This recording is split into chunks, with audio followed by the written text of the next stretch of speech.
night staring at charts. Green candles glow in the dark. Last year I broke in the apartment. Now rooftop under the stars. Money getting longer, eh? Whole squad yelling dollar. Used to count change in my pocket. Now stacks all over the table. Yeah, hey. Money coming rápido. Now the light look magical. Yeah. Every night we cash out. Yeah, yeah, yeah, yeah, yeah.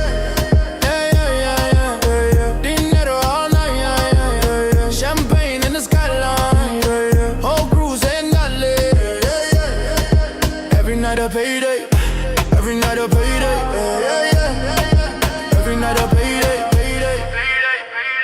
Phone ring, money incoming, whole vibe getting caliente, yeah. Used to ride around stressed out, now the whole team celebrating. They like how you get that. I say grind, never step back. Stacks climbing like Montana. Now everybody wanna run that,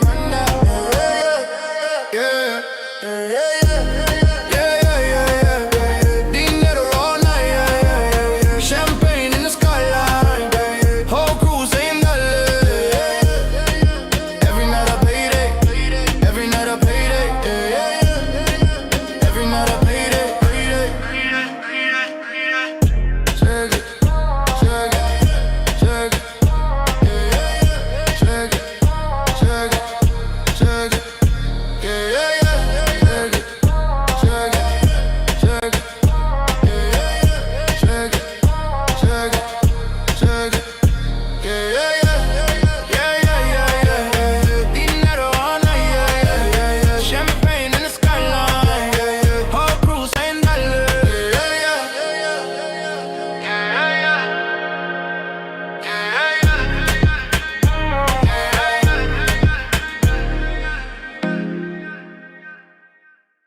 Oh, brother, oh, brother, oh, brother.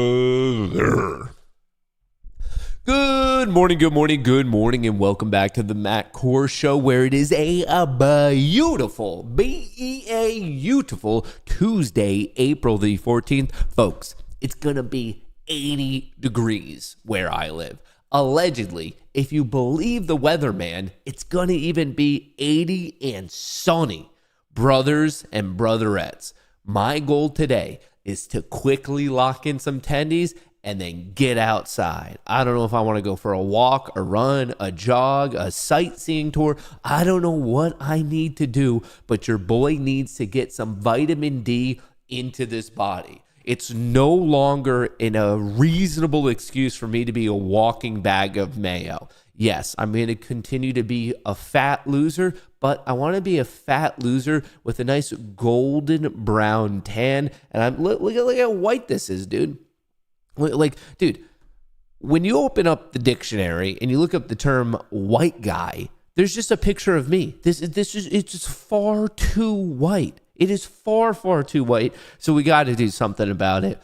And today might be the day that I can start that process. Just moved to Florida already. Dude, I want to go to Florida. Trust me. I need sun. I need the beach. There's nothing better than most of your days being dominated by beautiful sunshine, a beautiful ocean or lake or river, something about water, especially moving water. Really, I think it's meant to calm the soul, spiritually, physically, metaphysically, whatever you want to chit chat about. It can only be a good thing. So finally, I might be out of that seasonal depression that you get in January, February, and March, at least where I am in the Northeast. But now that April is here, halfway through the month, I'm freaking stoked. I'm stoked. But honestly, I'm not just stoked about that. Have you guys seen the market this morning? It's as green as could be. It's the fucking Jolly Green Giant. Folks, you better put on your green shirt. I know you don't believe me because it's kind of like an army green thing, but hey, it's what I was able to find on TikTok. So I hope you have on whatever your favorite green paraphernalia is because things are looking good. Actually, to the point that we have a downside gap fill. The S&P 500 is battling it out at 6,900. We're 100 points away. On SPX, 100 points away. That's what, 1.5%, if I'm doing my mental math properly, from an all-time high. Folks, imagine saying that 2 weeks ago. Imagine someone saying 2 weeks ago that we're only 1.5 points away from an all-time high. Now, do I believe that I perfectly added to my long-term account? Yes. Do I think that it was all skill and zero luck? 100%. Do I believe that I'm the best investor of all time, and that's the reason actually why Warren Buffett retired? Because he was like kind of losing his edge, and it had nothing to do with his age? Without a doubt. Ask anyone in Discord. I was like, all right, I'm starting to add here. I'm starting to add here. I'm adding a little bit more here. I crushed it. I absolutely crushed it, folks. If you are looking for the best in the game at this thing, look no farther. You don't have to watch another streamer. You don't have to watch Mad Money. You don't have to be updating stuff on Twitter. You found it. You found the person who runs this entire freaking department. The Department of Wall Street answers to moi, and hopefully we're going to make some sense out of all of the chaos today. We have some updates of what's going on in Iran, a lot of ping-ponging back and forth. We're getting some initial updates that just maybe they're going to be chit-chatting this week, next week. So we're going to find out about that, ideally pretty soon. We are in earnings season. JP Morgan, BlackRock, Citi, Wells Fargo, they all reported today. So there's going to be some movement in the financial sector. We had a little bit of an inflation report this morning, the PPI report, Producer Price Index. So we're going to be going over that. So a lot of things to kind of set the show today. Trump, I know I got yelled at from people on Rumble that, oh my God, it's just a joke that President Trump posted himself as Jesus. Well, actually, it was so embarrassing to him that he took it down. So we're going to chit chat about that. Also on the political front, Eric Swalwell, the hopeful governor for California. Well, he's not so hopeful anymore. Apparently getting tricked by a Chinese spy and then spending all your money on Brazilian hookers and then filming it was not the best political decision, but he's actually stepping down from Congress, which I knew he was not going to be governor anymore, like running in the race, but to actually get kicked out of Congress, that's a pretty crazy thing. So a little bit of drama over there. We could also get into a little bit of the drama related to Apex. If you guys are on Twitter this morning, you probably see that a metric buttload of people are getting moved to live. So that's kind of an interesting thing. More than happy to give my thoughts on that. I want to get into some of the movement specifically of the large positions that we're seeing in the market, as in the large players, the big money, where they're at today. And then, I mean, I'm not necessarily planning this, but I'm sure at some point in today's show, someone's going to say something fucking stupid in chat that's going to piss me off, and I'm going to rant about that. That's never really pre-planned. You guys just, I suppose, bring the best or maybe even the worst out of me. But I don't know if that's going to happen today. I don't know if you guys can crack me today because it's too sunny. It's too warm. I got to hang out with Piper. She was being awesome this morning. She was hunting some birds. So, I don't know if you guys are going to be able to crack me today. I'm feeling too good about life, but you never know. You never, ever, ever know. So with all that being said, let me switch this up. Let me show you guys this. Why is that not working? This should be working now. And I did add a new tool. So if you guys do not know about it, I'm actually, I really increased the bit rate. I was a little late today because I was doing everything in my power. I accidentally used the old intro. My bad. Okay, so not only was I late today, first demerit, but I also used the old intro, the intro from yesterday, because I was trying to figure out how to really jack up the bit rate on Rumble Studio, and I've been messing around with some of my settings. So the stream quality should actually be noticeably higher today. So let me know if it's messed up or if you guys are having issues here, there, anywhere, because we are trying some new stuff in the back end. But I think that it's worth it because it's also allowing me to do this, which I think is going to be pretty cool if I can find it. Hang on. I wanted you guys to be able... Oh, there we go. Look at that. Hang on. Look at that. Well, would you look at that? That's a beaut, Clark. That's a beaut. All right, hang on. Maybe I need to make it a bit smaller. I figured out a way via Rumble Studio to get all you chatty Cathys to talk together. So if you want to fight, you can like actually call each other out by name, which is always going to be a little bit fun. You guys like that? Thumbs up, thumbs down. Do you like the chats being pushed together? You like the YouTube as asshole? YouTube as asshole. So not only should the stream quality be higher, but now you guys should be able to directly fight with each other. So like I see there's a little banter back and forth between Rumble and YouTube, but it always feels like two dogs barking at each other when they're stuck in their own cage. I figured why not open the cages? You know, I figured why not let the entire thing just like absolutely rip it. So now you guys can call out each other directly by name. And we're opening up the cages. We're going to let the dogs really go at it. So I feel like that was a valuable add-on, actually. So hang on, let me get this. Let me post it there as well. But then what happens if we do it over here? All right, well, if we do it over there, we need to do this one. Okay, there's that. That looks good. And then we'll do that as well. So are we good across the board? We are good across the board. Well, hallelujah. Baby Jesus has risen. All right, cool. So, I mean, that was a little bit of what I was working about. So my apologies for being late and my apologies for repeating the same intro. But I guess I was trying to figure out some of the other technical issues. So there we are. Like I said, because we're doing some new stuff, if you're noticing any like issues or something like that, please tag me in chat or tag Chaos, because we are just doing a little bit of different stuff in the technical like back end. So let me know if you're added transparency to the box. All right, let me write that down. Well, let me write that down. Add... I believe it's an opacity. Actually, is that an easy switch? What if opaque? No. Whoa. Hello? Mom? Well, that wasn't good. What just happened?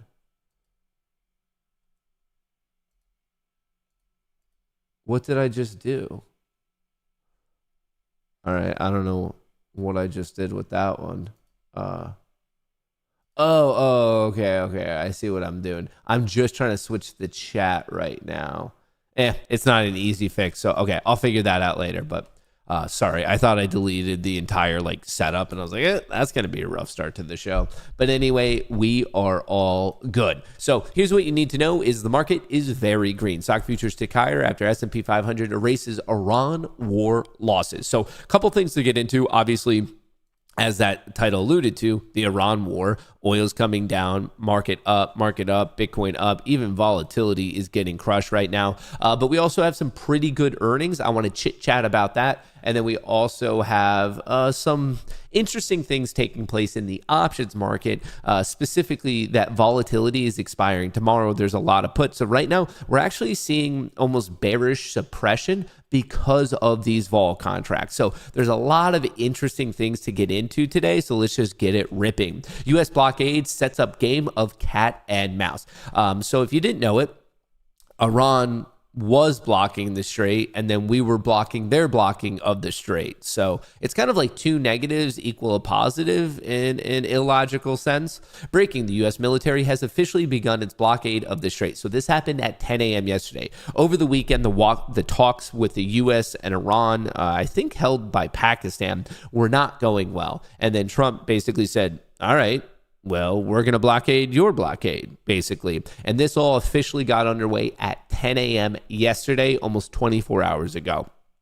The U.S. says the blockade will be enforced impartially against vessels of all nations entering or departing Iranian ports and coastal areas. U.S. forces will not impede freedom of navigation for vessels transiting the strait to and from non-Iranian ports. Prior to the blockade, Iranian ports were largely operational, with Iran itself exporting over 2 million barrels per day. Remember, we found out yesterday that even in the full-on blockade of Iran not allowing any oil through, at this point, as of yesterday, 80% of oil was already rerouted. Very important thing to remember. A successful blockade of Iranian ports would cut off the majority of the already restricted oil exports from the region. So this really isn't just like a thing to specifically mess up the price of oil, because once again, 80% was already rerouted. This is more of like an economic attack on Iran. So obviously there's already been a military attack. This is just saying, okay, we're going to completely cripple your economy. So kind of a quick recap of yesterday. The U.S. warships poised to enforce Trump's blockade. Let's rip this. Be a blockade expert.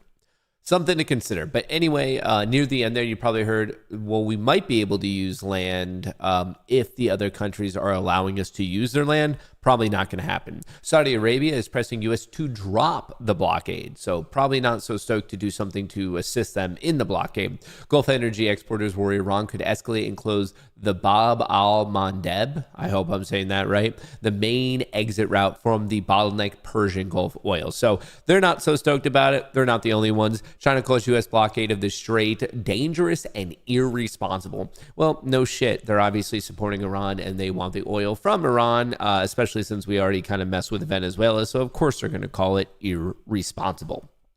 U.S. sanctioned tanker tests Trump blockade with the exit. So that was all kind of the update as of yesterday morning, throughout the day and overnight. And now we're at the first actual test. So this is more of recent, as in the past couple hours. We are monitoring as well a sanctioned tanker linked to China that is currently defying that newly implemented U.S. naval blockade by sailing through the Straits of Hormuz. Just as the blockade came into effect, the ship, which is called the Rich Starry, made its way into the narrow waterway between Iran's Qasem Island and turned back, only to restart at exit just hours later. So a bit of hesitation, it's restarted. The transit is testing Trump's resolve, of course. You're not going to go? And has put global energy markets on edge as traders wait to see if the US will intercept the vessel. So far, it has managed to sail at least partly through the Straits of Hormuz. We continue to monitor, as do markets, and we'll see again if there is US naval intervention when it comes to that now Chinese flagged vessels. Let's get some insight and some expertise in terms of what is happening more broadly across the maritime space and shipping, and bring in Navin Kumar, Director of Maritime Research at Drury. Navin, good morning. Thank you for taking the time. What currently is the impact that you and the industry are seeing as a result of this US blockade? Still just in the early innings, of course, but what is your assessment so far of the impact after a Sunday where we did see a bit of transit through that strait? He looks like a blockade expert. Thanks a lot for having me here. I think the impact is unprecedented. In the past, what had happened that, blockade would be partial, even when Iran had said that it has blocked the Strait of Hormuz. He's not speaking that confidently on blockades. Albeit, there were different arrangements when vessels would pass through the Strait of Hormuz. But now, as we are seeing, he looks that constipated, the transits have virtually come to a standstill. Maybe internal blockades. That's a valid that is point. What is showing on the AIS you bring up a very valid data. point.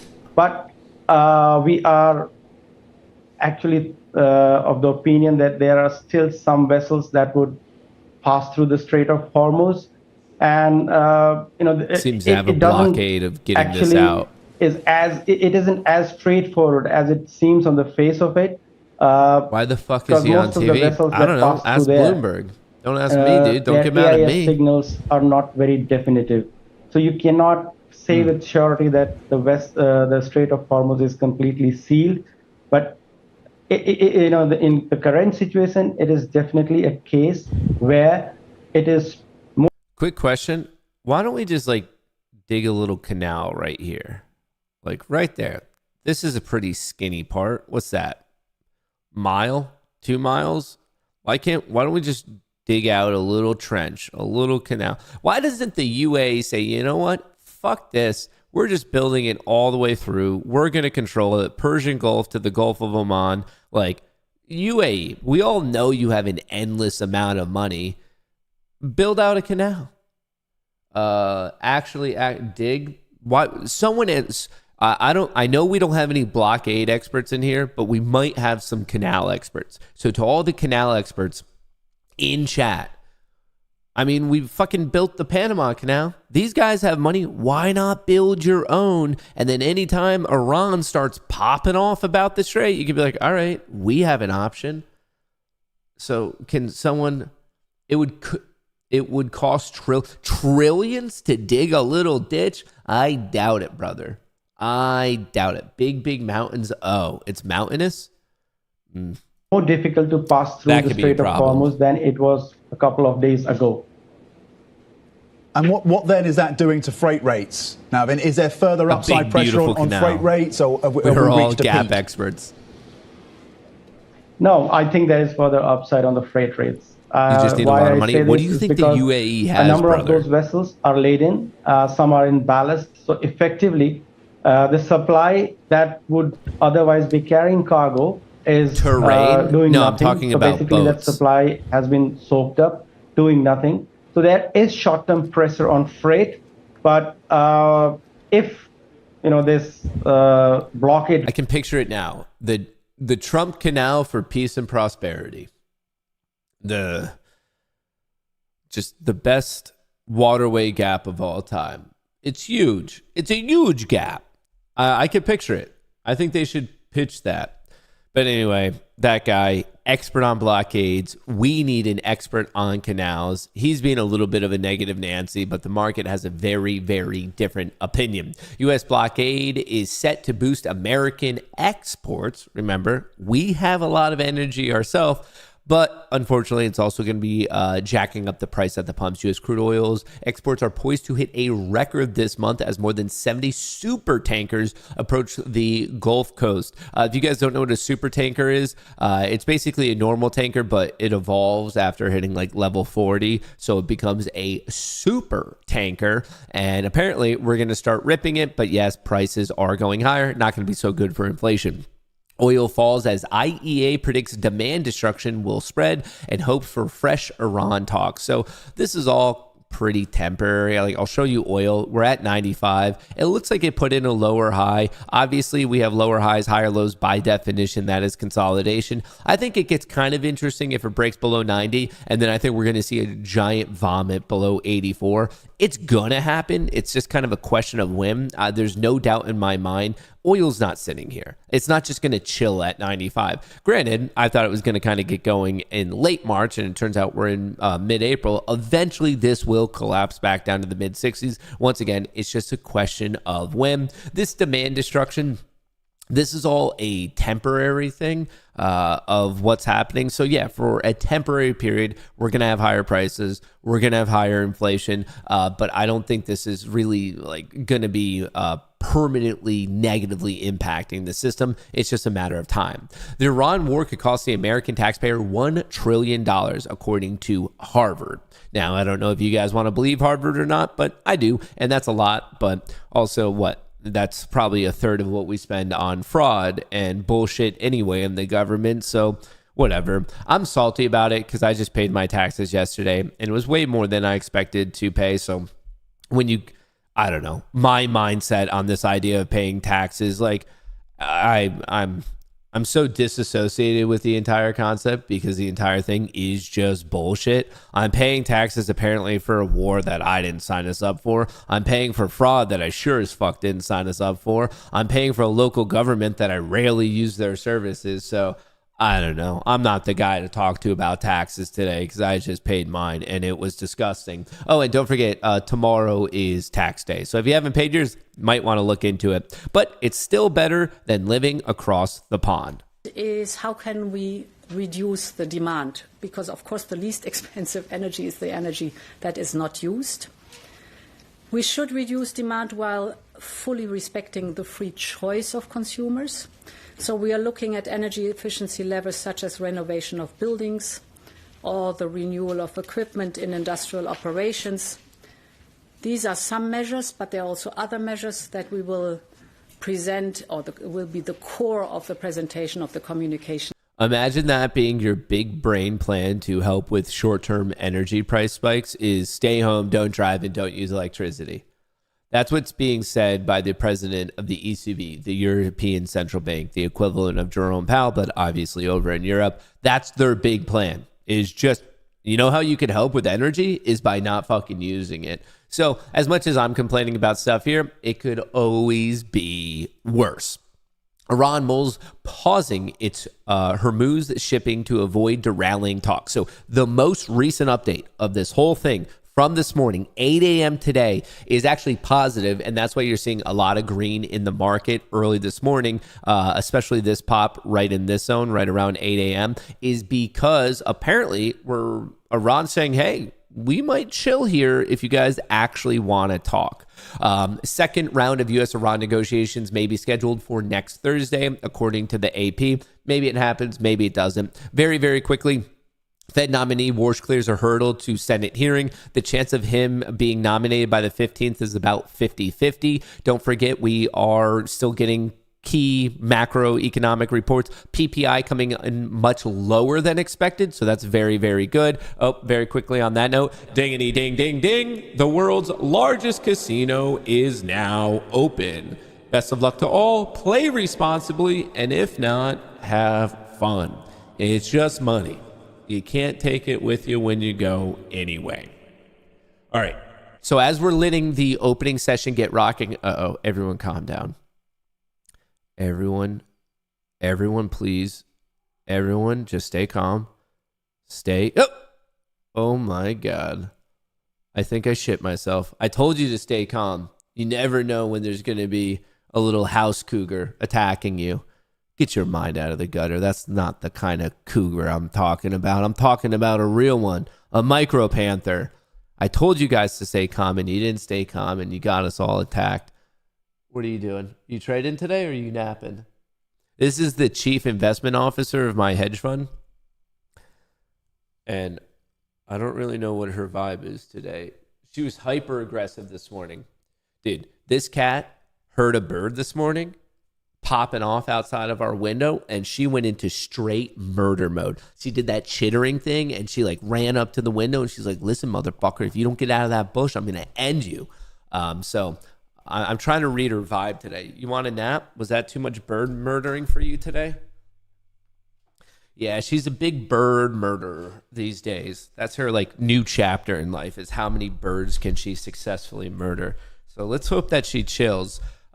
Where was I? We were talking about cougars. We were talking about the market open. I will, of course, show you the options flow, but there's a couple more things that I just want to set the record straight on. All right. Here's the options flow as of market open. It's only a couple minutes worth of data. Mag 7 already popping. S&P 500 actually kind of trending down a little bit. I do want to let you know there are downside gap fills right here, 686.30 and then also 617.60. So both the S&P 500 and the NASDAQ opened above yesterday's high, meaning there's a downside gap fill actively in play. Now, does it have to get filled today? No, but obviously it's something to pay attention to because it's just a high odds play. There's no such thing as a guarantee, but obviously something to consider on the day. Right now, I have no live position, so let me just wrap up the prep on the day for all of you guys. We got the PPI this morning. Come in way lower than expected. Less than expected inflation is a good thing, so another feather in the cap of the bull camp. We're also about to have, in terms of the schedule, tomorrow is VIX expiration. Tomorrow AM appears to be the second largest VIX expiration since 2020, including 1.9 million puts, which are concentrated in the 20 to 17 strike range. That's at VIX's 18 1-month lows. So right now, the fact that all these positions are about to expire, that's actually going to be supporting the bull camp. It's going to be suppressing any downward movement until this expires. So maybe just pay attention in tomorrow's session. But for today, this is another thing that is going to be strongly favoring the bulls. And we're also in earnings season. Generally with earnings season, you get a kickoff in the world of financials. Goldman Sachs, JP Morgan, BlackRock, Citi, Johnson & Johnson. Well, obviously that's a pharmaceutical play. Wells Fargo. Tomorrow, I very much care about ASML. That is a key component of my long-term investment account. Another financial play, Morgan Stanley, Bank of America, PNC. Later on this week, another AI play, TSM. That is a new play in my long-term investment account. Another financial play, Charles Schwab, Pepsi. The first major tech play is going to be Netflix. So feel free to screenshot this. It's obviously also in the newsletter. If you're not signed up for the newsletter, sign up. It's 100% free. You never have to pay for anything. You don't need a coupon code or anything like that, just drop in your email. Every single Sunday to your email inbox, you're going to get a breakdown of the market, cheat sheet for earnings, cheat sheet for all the major macroeconomic events.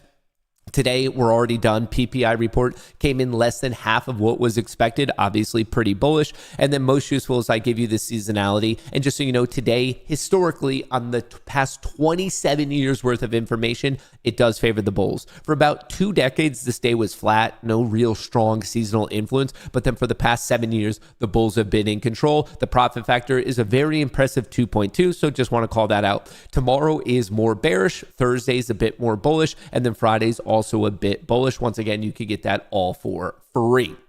JP Morgan Chase tops estimates on fixed income investment banking as Wall Street hums. BlackRock posts a 46% gain in quarterly profit on growth in investment fees.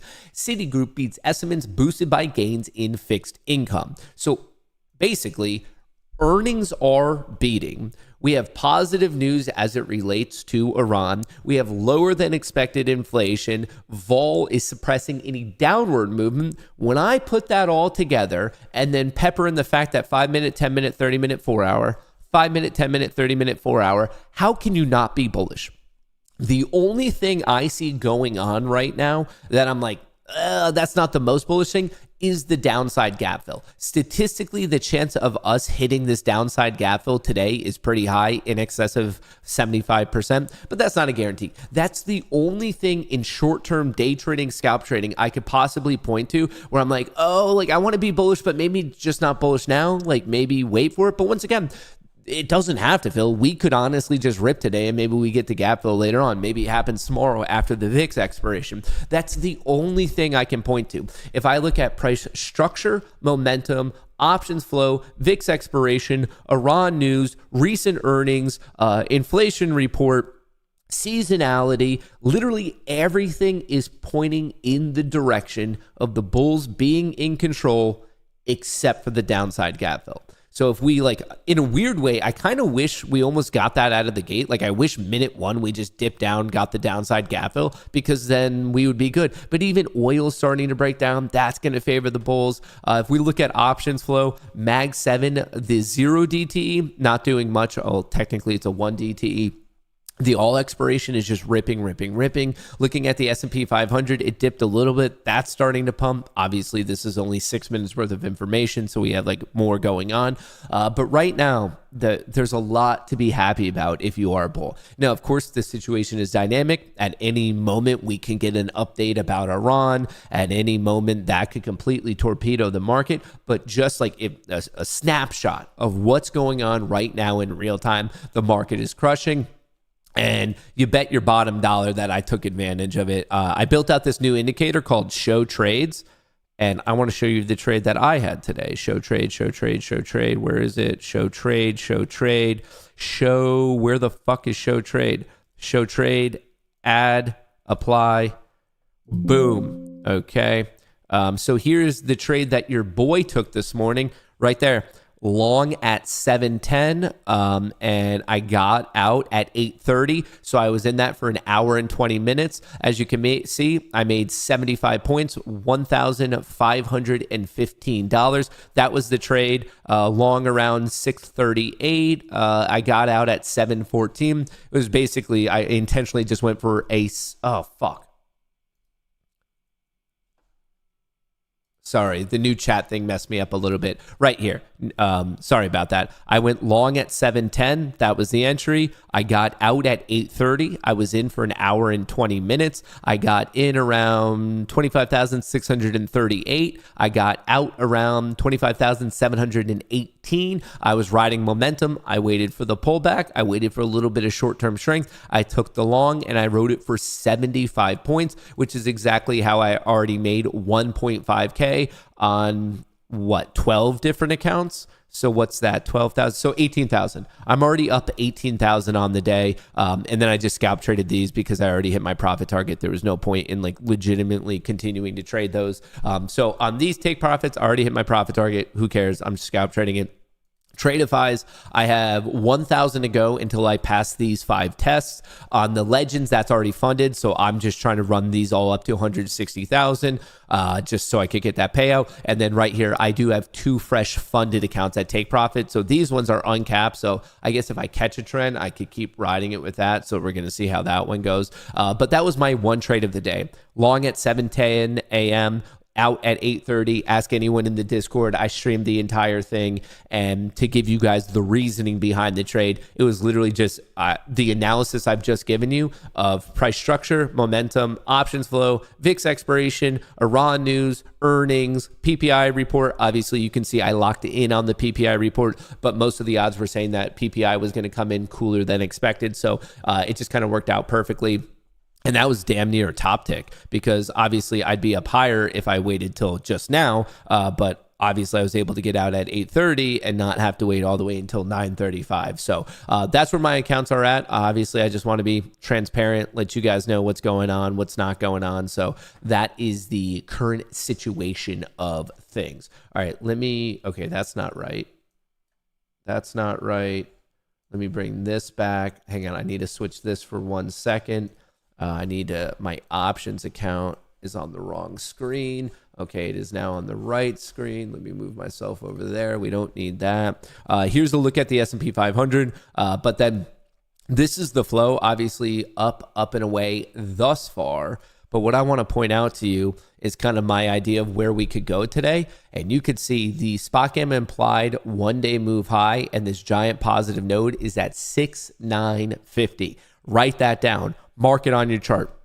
We have nice support at 6,900. If that breaks, 6,885. And then also you have a bit of a almost looking a debit spread, maybe it's a credit spread down here, but there's some sort of spread at 6,850. That would be all the bear case. But if we can get above 6,920, obviously maybe a hiccup at 35, but the major positive gamma node of the day is 6,950. You better be marking that down. You better be paying attention to it, because looking at how today's shaping up, this could very, very well come into play. Is this data working? Oh, it is. It looks like it's working now. Okay, this data was all messed up yesterday. So there still might be 30 points of meat left on this bone. And of course, it could keep going. It's just for me, as like, if I'm day trading this one, I just don't have much of a reason to be holding it past that, because it could so easily get knocked. I mean, I guess you could leave on a runner if you're really that optimistic.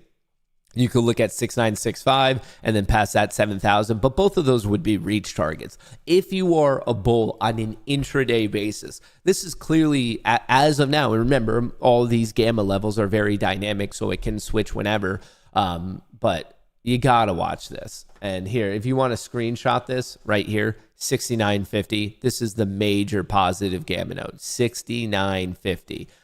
So please pay attention to that. Please, please, please, please, please. I kind of wish I took this long at 720.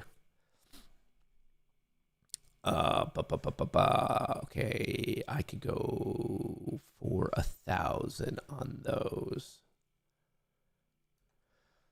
Okay, what time is it? 9:42. We had a little bit of a 10-minute Orbo breakout. What is this? What do I want to do today? What do I want to do? Are you guys already ripping it long, or are you waiting? Are you waiting for 10 a.m.? Chat, as my financial advisors, what are you guys doing? Are you already ripping it long? Are you fading this? Are you already ripping it short? Or are you waiting for, I guess, more time to develop? Are you waiting for something to happen before you really get rocking with all of this? What are you doing? Let me get up the news feed. All right, we have the news feed. What's the options flow looking like? Options flow is looking decent. What time is it? It's 9:43. A little stagnant here. We're running into a wall at 750, but how long is the wall even going to hold? If I get in, I want to be in below the wall.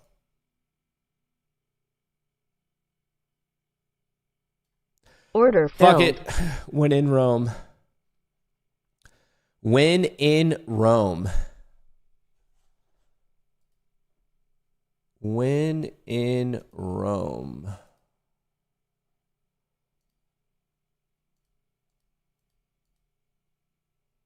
Okay, 497.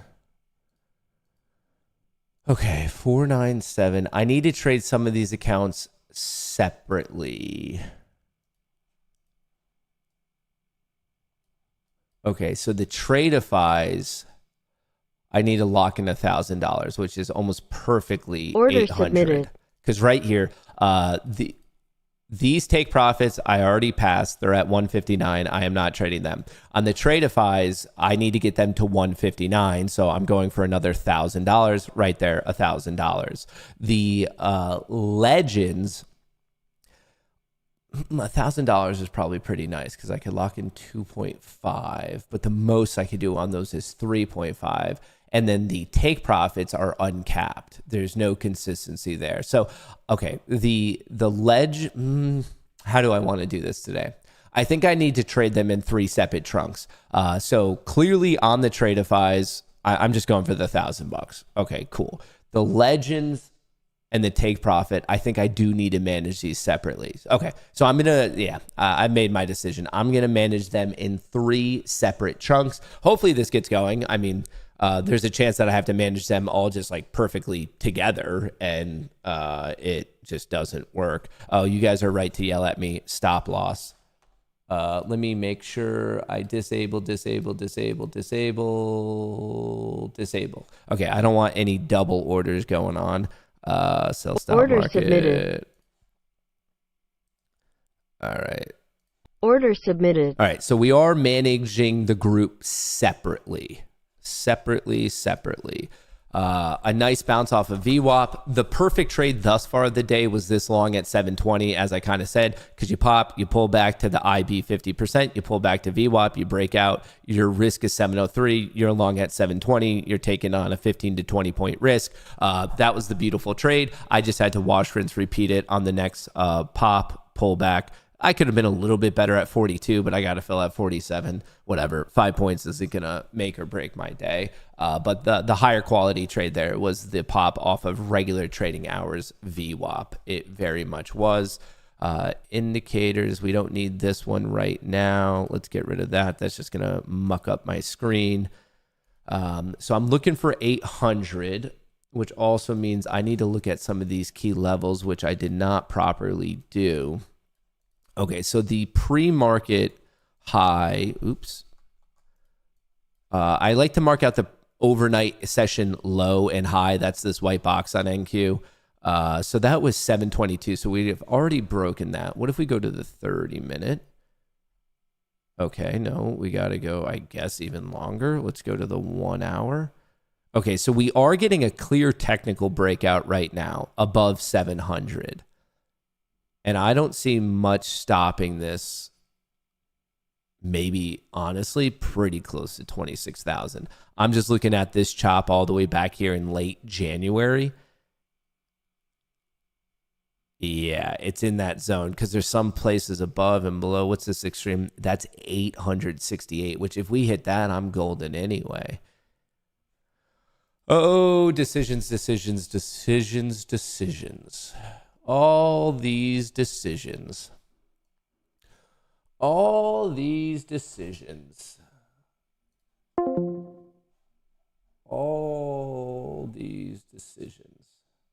Are we doing another little VWAP retest? This is probably, honestly, I should have probably had the patience to wait for it, being as I missed this first trade at 942. Probably should have had the patience for a retest. It might come, it might not come. I guess a very valid question is, if it does, would I be adding? Oh, are we just going to retake out 50?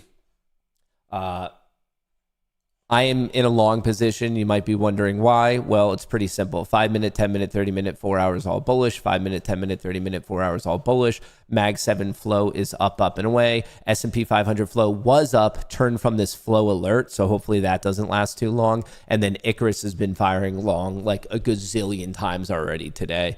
So putting that all together, it just tells me that momentum is on the side of the bulls. Of course, momentum can shift at any point, but I can only go based on the data we currently have. So putting together I guess just like optimized data mining, which is Icarus, putting that together with momentum and options flow, I'm much more happy to be on the bullish side of things than on the bearish side of things at the moment. Bitcoin is looking good at 75. Nvidia's at 192, up 1.75%. That's a pretty nice pop. Tesla's having a good day, up 2.3. Google is up 1.5. Palantir is up 3.3. Nice pop. It's attempting to hold. Meta's up 2.5. Meta's ripping it right now. I know we haven't been speaking about individual equities that much, but it's ripping it. And actually, Oracle, okay, it must have been overnight action, but Meta, nice gain and nice intraday movement. Honestly, Palantir as well. TSM is green, but it's giving some of it back. Oracle, wow, 7.5. Microsoft, nice pop there. Let's see if it can actually continue. ASML, kind of giving back some of those gains. It's green, but obviously trending down. AMD got hit. Amazon, nice pop there. Netflix pop, giving some back. Coinbase pop, let's see if there's a follow through. MicroStrategy up 6.7% at 141. So I know the daily and weekly and monthly chart are looking rough, but that's a nice gain. HUT, this daily chart is crazy. It's looking good, but it's up 3 or almost 4%. Even DJT's green. Texas Roadhouse is green. Rumble, I don't know if you guys saw the news on Rumble, but they did officially acquire Northern Data. So this is becoming, in my opinion, a pretty underrepresented AI play. I do own Rumble, just to be transparent about it, but I also implore you to do your own research on it. But now that this is, I mean, it's now in the business of selling shovels during the gold rush. And I'm a big fan. Before you know it, they're going to double, triple their quarterly revenue. It's going to be big jumps from that Northern Data acquisition. So I suppose the TLDR here across the board is I'm seeing a lot of green, and the only place I'm seeing red is where you want to see red. Volatility and oil. Volatility and oil. Come here, Piper. We don't need to make her jump up again. Who's a good girl? Who's a good girl? Are you bullish today? Are you bullish? You're tired, dude. You are so tired. Here, just take a nap. A little cat nap while oil's taking a hit right now, folks. Mag 7 up and away. S&P 500 trying to recover, but this flow alert was probably some profit taking, so seeing a recovery from that. Oh, by the way, if you want to trade with me, GoonieTrading.com. Of course, if you have any questions, comments, or concerns, that's exactly what this contact page is for, and I don't blame you. Obviously, a very fair, logical question at this moment in time is it worth it? Well, yesterday alone, my one trade would have paid for an entire year of the service, so check that out. But I mean, just to show you proof, Piper fired off, which is a trading strategy, at 11:42. I took a trade at 11:43, got out at 12:20. So I was in that for 40 minutes. So for 40 minutes, I made 1.2K on options. I made a nice 32,000 trading futures. So think about it as a business decision. I think it is greatly worth it. So if you want to trade with me, mentored by me, or just be in a cool community of fellow traders, we really do focus on futures and options. Check it out, GoonieTrading.com.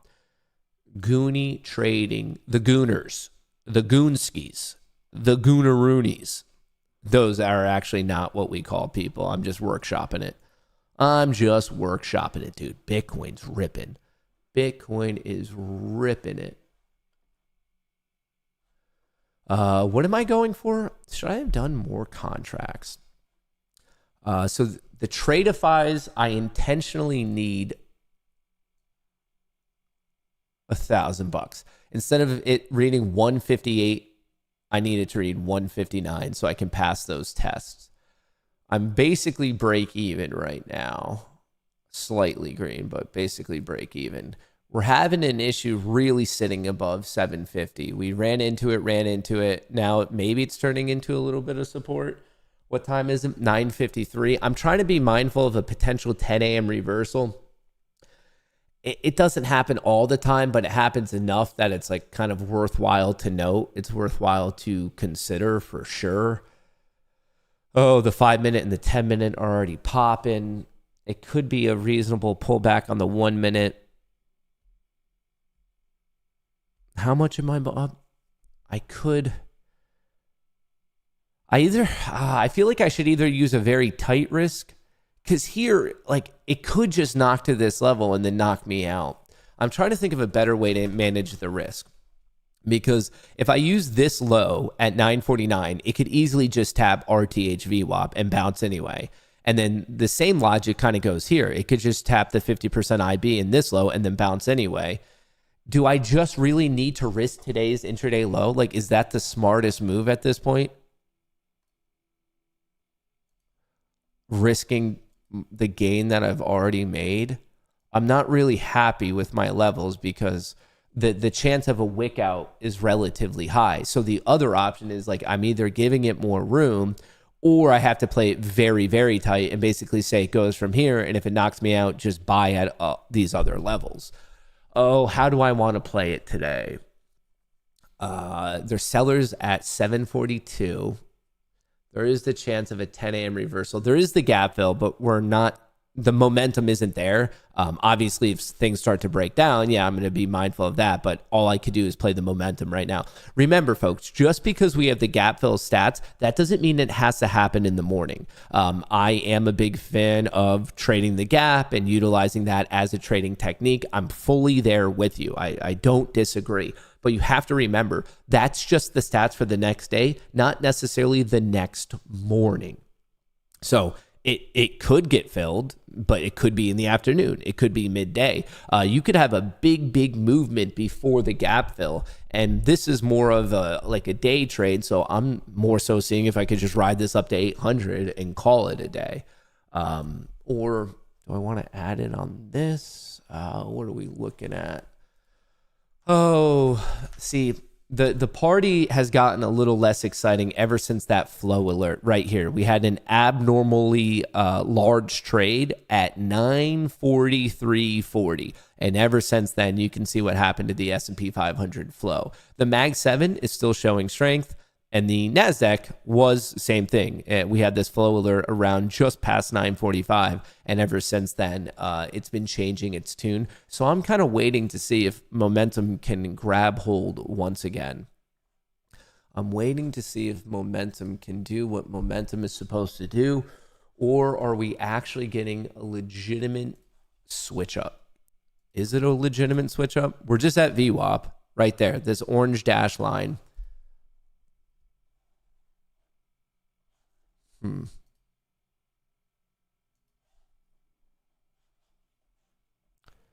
Right there. Will this VWAP hold? This is VWAP from market open at 9:30 a.m. ET, not to get confused with the other VWAP, which starts at 6 p.m. the night before. You have session VWAP and you have regular trading hours VWAP. And the regular trading hours VWAP, as in from 9:30 to now, is exactly where we are at.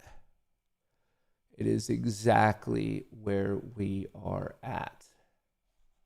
Honestly, if this starts to pop right here, do I want to add another contract? I feel like that's maybe taking on increased risk of a 10 a.m. reversal, but what if there's a huge buyer comes in at 10 a.m.? Like, that logic does cut both ways. Oh, I'm thinking. You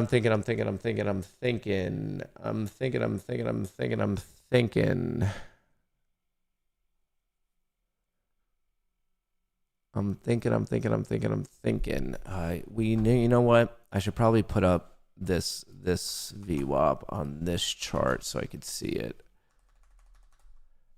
All right, we don't need that Order at the canceled. moment. It's distorting the chart. I'm watching this battle right here. Are we holding this VWAP? Are we holding this VWAP? Yes or no?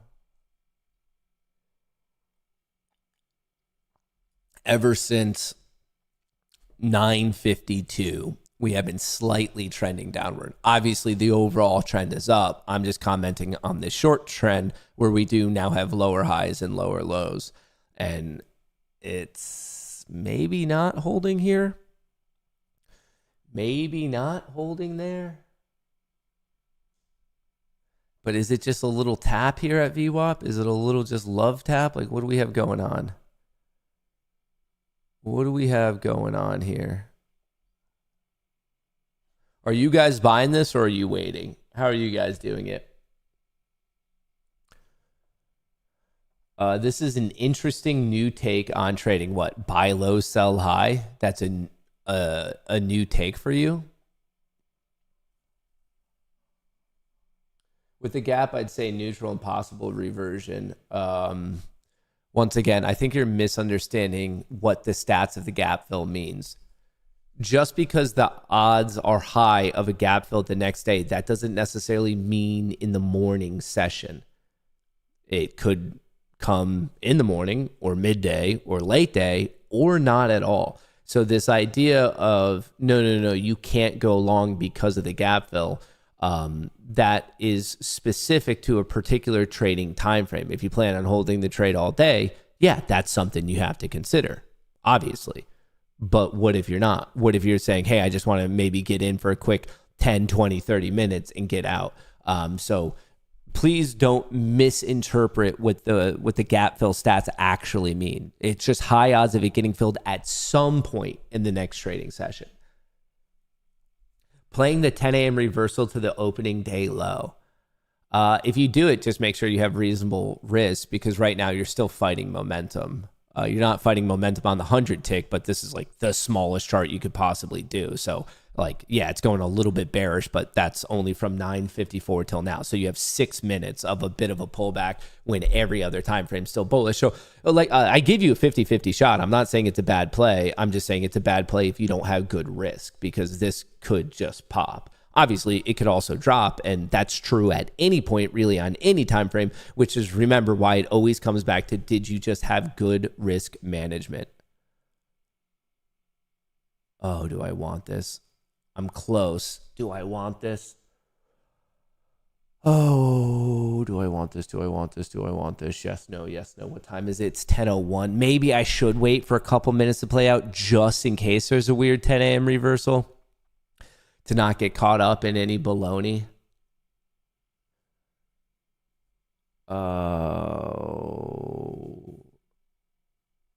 I think of gaps as a magnet. The closer it is, either attract or repulsive. I don't know what you're talking about at this point. Take it? No, I'm trying to be mindful of the time. It's just 10:01 right now. I'm trying to be mindful of the time. If I do add on another contract, yeah, I would have to use that risk. I just need to be more reasonable about it. Actually, the ES has stronger bullish momentum than the NQ right now, interestingly enough. How many times can we tap this? We sell off to VWAP. We try to break at the EMA. No. We sell off to VWAP again. Is this the time we actually go? The risk reward's not the worst thing we've ever heard of. The risk reward is not the worst thing. But every single time I get interested in it, like right there, we just perfectly double tapped at 35. What's flow looking like? This is not the most compelling, at least not yet. Oil did take a big dip. I like that. NASDAQ is starting to climb up. Mag 7 starting to look a little bit lively. But see, the SPY can't catch that options bid that I need. I can't catch that options bid that I need. All right. I think I'm going a little nutty watching that 100 tick. Let's watch the 5. See, it just keeps getting a little smacked right there. Yeah, this is called Ninja. That's just a brokerage I use for my futures trading. And then I'll use like public for options, my long-term accounts with Fidelity. But what's on the screen right now is called Ninja. It's a very, very popular firm, a brokerage if you are trading prop firms. Like most people trading prop firms are on Ninja. I really like it because it has a thing called Ninja Script, which is a way where you can code your own trading strategies. And beyond that, it has pretty good like trading journal tools, this, that, the other thing. But a lot of it is quite exposed to you as the trader, so you can change quite a bit of it. Like, for example, everything over here, this buy market, sell market, this whole thing, I designed this whole thing. So a lot of it is like hyper customizable. Now, when I say I designed it, like I wrote it with, well, when I say I mean I told Claude to write it. But a lot of the code base is exposed, so you can really update your I suppose your trading, I guess, view and the charts and everything quite a bit. Like you can really make it your own thing. Use the Plumbus. I've not safe coded my SMC sniper panel in my runtime yet. I have no idea what your SMC sniper panel. No fucking clue what that means, but sounds cool. Sounds like you have a cool name going on. Sounds like you're doing something. Okay. An SMC. Is SMC smart money concept? Because if you're a person trading smart money concepts, just tell me how much money you're down now. The trading concept or framework being pitched by a literal criminal who has no proof of profit ever trading. What's SMT? I've heard of SMC. What's SMT? All right, we're still drifting downward. Confirmed at 953, slightly lower high. But I don't know. That was that IB. Here's the VWAP. Oh, brother. Okay. Do I need to go back to... No, I'm going to... Is this just going to be another fake out? How many fake outs are there? It's 10:06. So if it was the 10 a.m. reversal, like how much time? We're right at that VWAP. Like right freaking at it.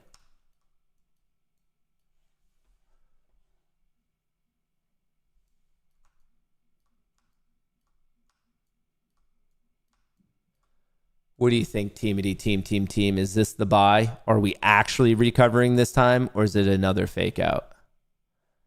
What do you think? Is this the legit buy? SMT is a market correlation. Now its new name is SMT. Okay. Still don't give a shit.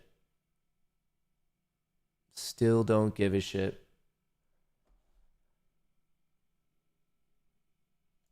Order filled. Order filled. Order submitted. Order submitted.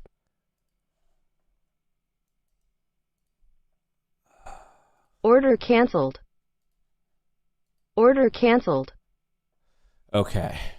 Now what are we doing? Now what in the world are we doing? Trying to play this breakout. Oh, should I play it even tighter with this stop? If I were cosplaying as a person who knows what they're doing, like if I were acting, if you guys paid me, if Quentin Tarantino called me up and he's like, hey, Matt, I'm making a movie. Would you like to play the role? Would you like to act as a good trader? If I were presented with that opportunity and I'm like, yo, QT, what's up, brother? How would I be behaving right now? What would I do? You know, that's the real question. Is I'm not a good trader, so we can only do this if we are cosplaying. We have to act. But that's what life is. Life is a giant stage. So if I were currently doing my best to act as a trader, what would I do? I would pay attention to this trendline breakout. That's maybe the first thing I would do. Second thing I would do is pay attention to this trendline breakdown. I would say, okay, consolidation favoring the bulls. Why consolidation favoring the bulls? Well, options flow just started popping out of nowhere. Mag 7's looking pretty good. Nasdaq is also picking up. 5 minute, 10 minute, 30 minute, 4 hour, all bullish. 5 minute, 10 minute, 30 minute, 4 hour, all bullish. I know that we have a gamma level at 35. It looks like we are holding 20. I like that. Hold this negative gamma node, push towards the next positive gamma node with the ultimate target at 6950. So like I said, there's 25 points of meat on this bone. Folks, we're looking for the meat of the move. We are fishermen at Texas Roadhouse. We're going fishing and we're looking for the meat of the move. That's all trading is. You are Texas Roadhouse fishermen. If you think trading is anything more or less than that, you do not know what trading is. We are fishermen. We're always casting in our lure. We're looking for the great white and we're looking for the meat of the move. We want the meat off the bones. That's what we're going for, folks. It's simple. We don't need to overcomplicate it.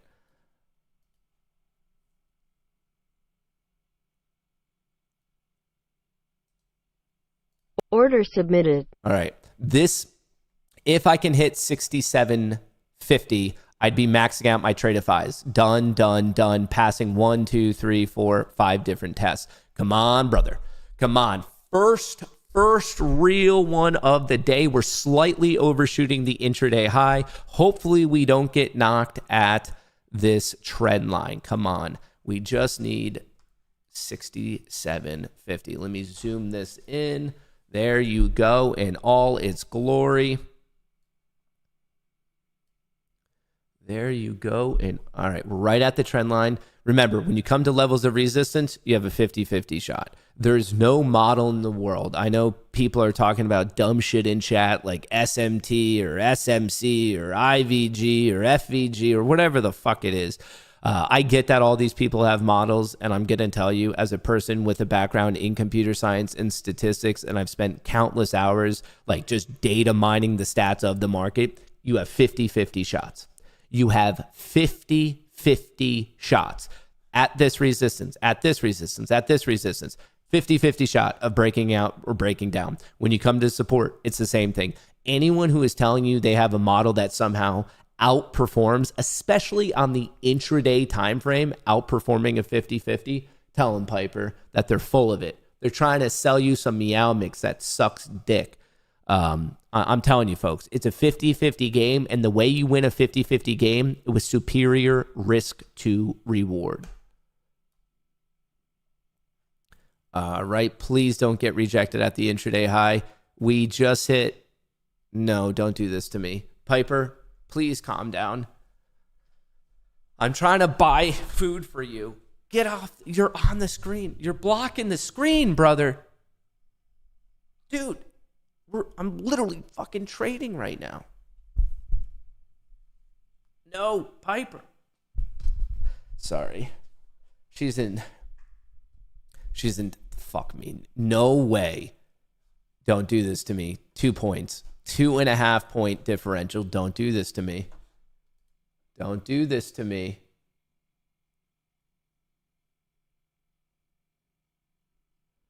Don't do this to me.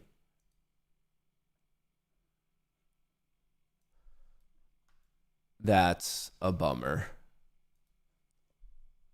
That's a bummer.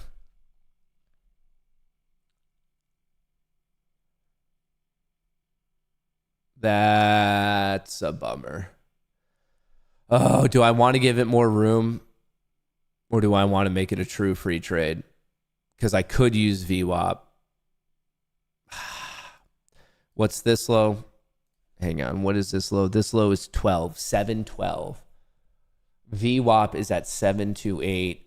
You could have the EMA bounce at 40. Here was this fill at 36. I could unload the second one. Since I have 2 contracts, I already scaled in. I could use the concept of scale out. I don't like this fake out breakout. By definition, a fake out breakout is not good. But that is a nice higher low.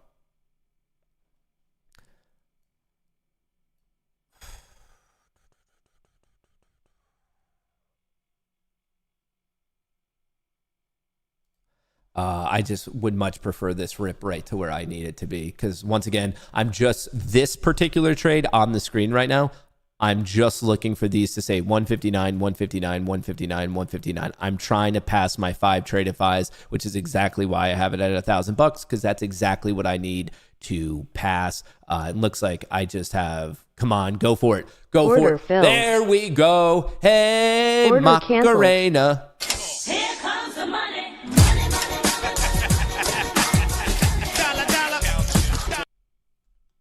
You getting mad? I'm getting rich. You getting mad? I'm getting rich. Easy. 2.5, 2.5, 2.5, 2.5. More importantly, 159, 159, 159, 159, 159. Dunzo. Passed them. 5 for 5. Your boy is on fire. But I'm still trading these ones, by the way. I'm still trading these ones. All right. Order submitted. I want to front run the, you know what? 42. All right. Let's do a 50-point trade. I am long 2 contracts on these other ones, and I'm just trying to lock in here because there might be a bit of a reaction at 800. So what I want to do is lock in that $1,000, get the stop to break even on the other contract, and then fucking kick back and enjoy the rest of my day. That is the game plan. Why am I confident? Because once again, if we can overcome 35, which is roughly equivalent to probably us hitting 800, roughly, like give or take a little bit, there's meat on this bone. I'm telling you, 950. Like, folks, if you are not, see right here, what's on the screen right now is obviously the options market, but I'm currently not trading options. I'm obviously trading futures.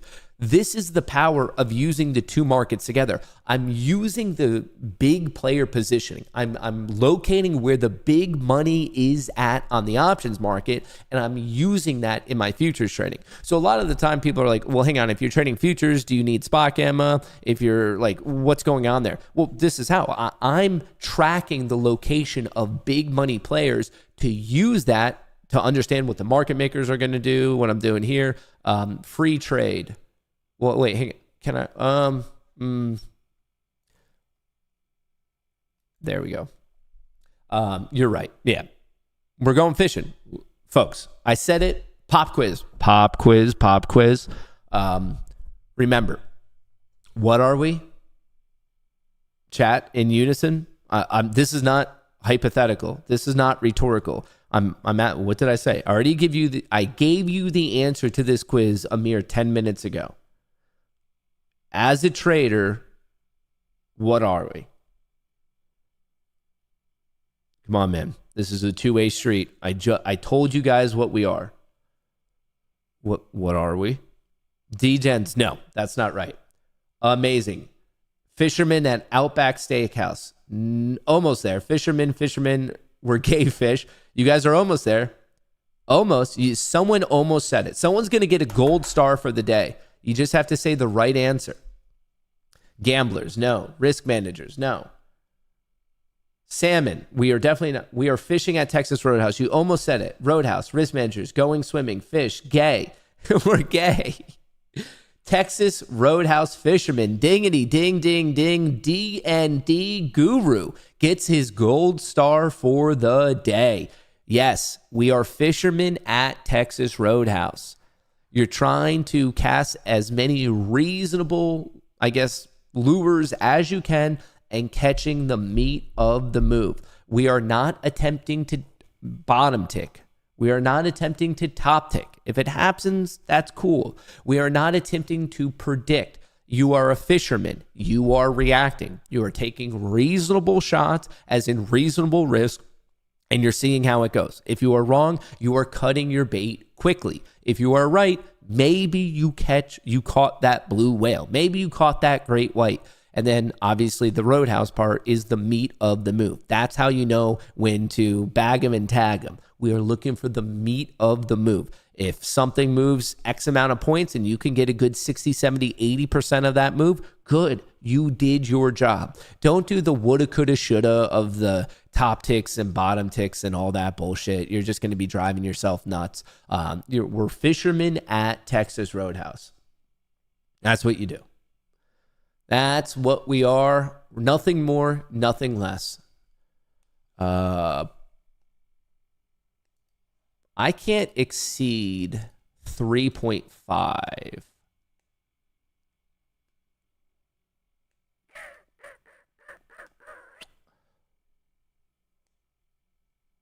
I think actually on these legends, I need to lock in both.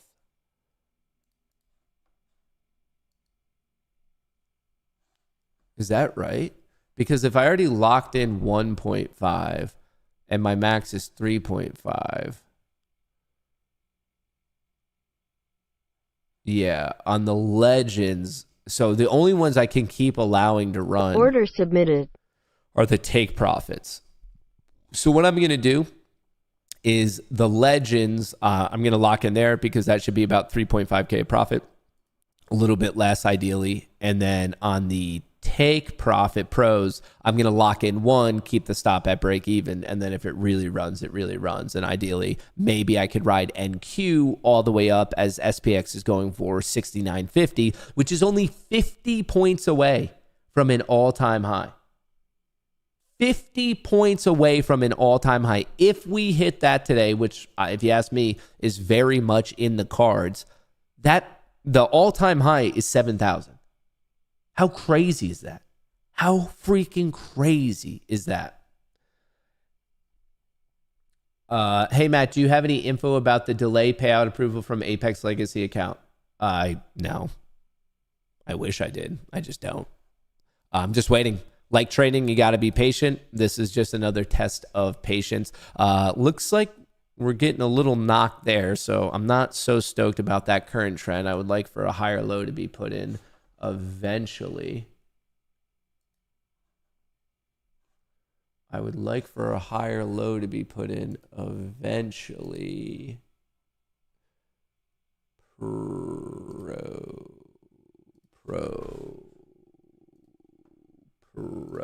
Okay, I'm just setting up my trade copier the way that I need it. Anyway, NASDAQ flow up and up, MAG 7 flow up and now flat, S&P 500 big up, taking a hit. I'm seeing if it can recover. That's all happening at my next area of resistance. How do I know that's an area of resistance? Right here, positive gamma node. We're running into it. And if we get that pop, I'm looking for another 15 points up to 69.50. But in the meantime, I should be able to max out my legends today. Remember, my max that I go for on legends is 3.5K because they have a 35% consistency rule, and I'm looking to get $160,000 in these accounts, a net profit of 10K before I take a payout. So obviously doing the reverse engineering math on that, 35% of 10K is pretty easy. It's 3.5K, and that's how I came up with my max of 3.5K. And I should be able to lock that in right here if these both hit. Come on. Come on, come on, come on, come on, come on, come on, come on, come on, come on, come on, come on, come on, come on, come on, come on. Fuck you.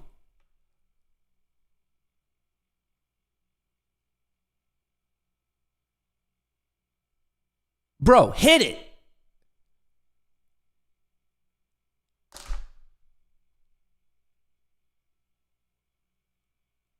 Order filled. Oh, there we go. One of them's locked. There we go. America is canceled. Good. All right. So 3.47. Like I said, I wanted to just undershoot 35. So lock those in. And the last ones I have going right now are my brand new take profits, where I just locked in one. And then obviously the other one's going to be a free trade. The other one's going to be a free trade.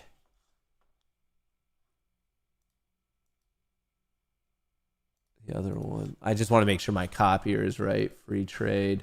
Okay, 53. So that one's at 39. That one's at 53, 84. Okay, we're good. Now I just have a runner. So on these take profits, no matter what, I made 2.4. And, ooh, hang on. I haven't thought. Hang on. We have a potential predicament here. Tradeify Pro accounts are unrealized drawdown. So if this were to come and knock me out for break even, it would be eating into my buffer potentially up to 2.5K. Oh, how do I want to do it? Do I just take this now and max it all out? Yeah, that's the tricky part about take profit is when you do evals, it is end of day. When you do pro accounts, it is when you're trading for funded, when you're trading for real money. At that point, you are then dealing with unrealized drawdown. So whatever money I go up, if it comes down and knocks me out for break even, that's eating into my buffer. So and obviously that stops at, I believe, 4.5K. So that's only going to matter for another 50 points. So 840 is the level that it kind of stops mattering. So I just want to lock this in now at 4K, 3.4K. Anyway, take profit. Like one thing that's really cool about them and like why I really care about these accounts is because you can get daily payouts, which there are not many other reputable firms that actually allow you to get daily payouts. So if you want to take advantage of it, in fact, in terms of all the reputable firms, Take Profit, I think, is the only one where you can get daily payouts. So if you want to take advantage of it, they are the partner of today's show, pinned at the top of chat in the description of the video. It is another SIMDA funded firm, but what's really, really cool about this one is daily payouts. If you get to the funded account and you build up your buffer, there's no waiting for 10 days or 7 days or 5 days. You can get those payouts. So very, very cool. Use that code Goonie. Not only do you get 40% off, but you never have to pay the activation fee.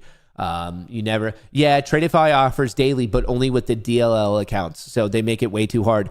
Take Profit doesn't have DLL. The DLL is always with you on those red pill accounts. So if you're going to use Tradeify, you should use the blue pill flex accounts because there's no consistency. And even though you have to trade for 5 days, you can keep ripping it and there's no DLL. So if you ask me, that's like the trick at Tradeify is to use those. You shouldn't use those ones. There's a much, much better one. Use the blue pill one. The ones with no DLL and no consistency. Those accounts are way, way better. It's better to wait those trading days and not do the daily and take advantage of it. Because as soon as you get into the daily payouts, you have to face DLL every single day. Every single day. So it's not worth it. So once again, I like Tradeify, but I would use the other accounts. And this is coming from a person, folks. I've literally like traded thousands and thousands of evals. I've traded thousands of funded accounts. So as a person who's like used a lot of time on these accounts, I'm telling you, I like Tradeify, but don't do that DLL option, because it's just not worth it. It's really, really not worth it. The other set of the rules on those accounts, it makes the other account better. It's better just to trade for the 5 days. It really, really is. So in terms of being able to get daily payouts with no DLL and no consistency, Take Profit's where it's at.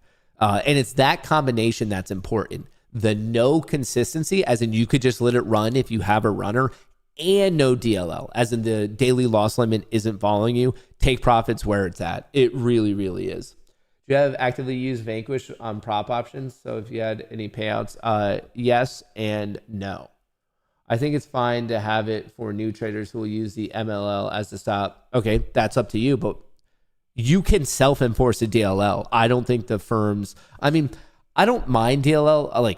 I mind DLL depending on the stringency of the other rules.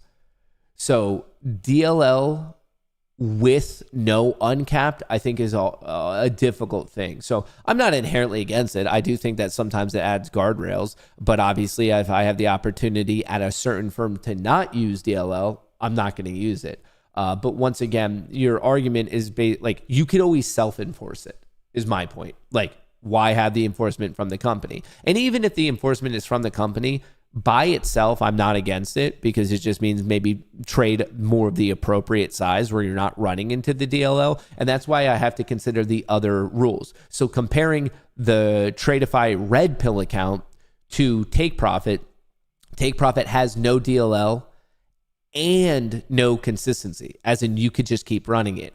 Compared to Tradeify's, you have the DLL. So why would you not use this one? Or just go use the Tradeify Blue Pill account, which, yeah, granted, it does take 5 days to get a payout, but there's no consistency and no DLL. So various things you have to consider. I would never just look at one singular rule. You have to look at the set of rules, if that makes sense. But regardless, right here, I could just let this run now. I mean, the one thing I have to right now consciously think about with take profit is the unrealized drawdown. That if this turns, the amount that it turns by is how much it's eating into my buffer. So I kind of wish that I just traded more contracts. I really was thinking about buying another one right here at 50. Because then I would basically be doubled up on this. I'd be above the buffer. I could lock in one at 800, and then this one would still be at break even, but I would have had another $1,000. So 3.5K would have been locked in with another 1.3 of running. So maybe I should have done that. If a firm offered you your own pod with 200 million to trade, would you take it and implement your strat? I think you're basically saying if a firm gave me a bunch of money, would I trade my own strategy? Of course. I would just scale it up appropriately.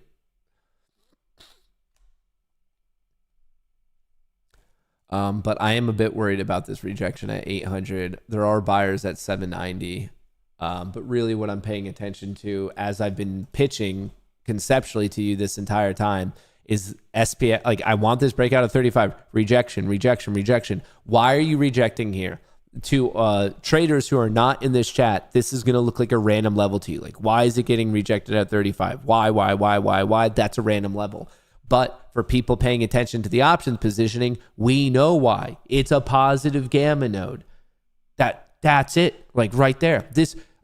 Feel free to fact check me. I had this drawn out an hour before the market opened. It was in the Discord, explained to everyone. It was a target level in the Discord. I showed it to all of you guys on stream before the market opened. And now the fact that we're there and it's actually acting as resistance when it was clearly called out as resistance and people are going to be surprised. This is the power of reading the options market. You have to know what's going on in the options market. Okay, IB is locked. Good call out. The first hour of the day is done. Are we going to be breaking IB?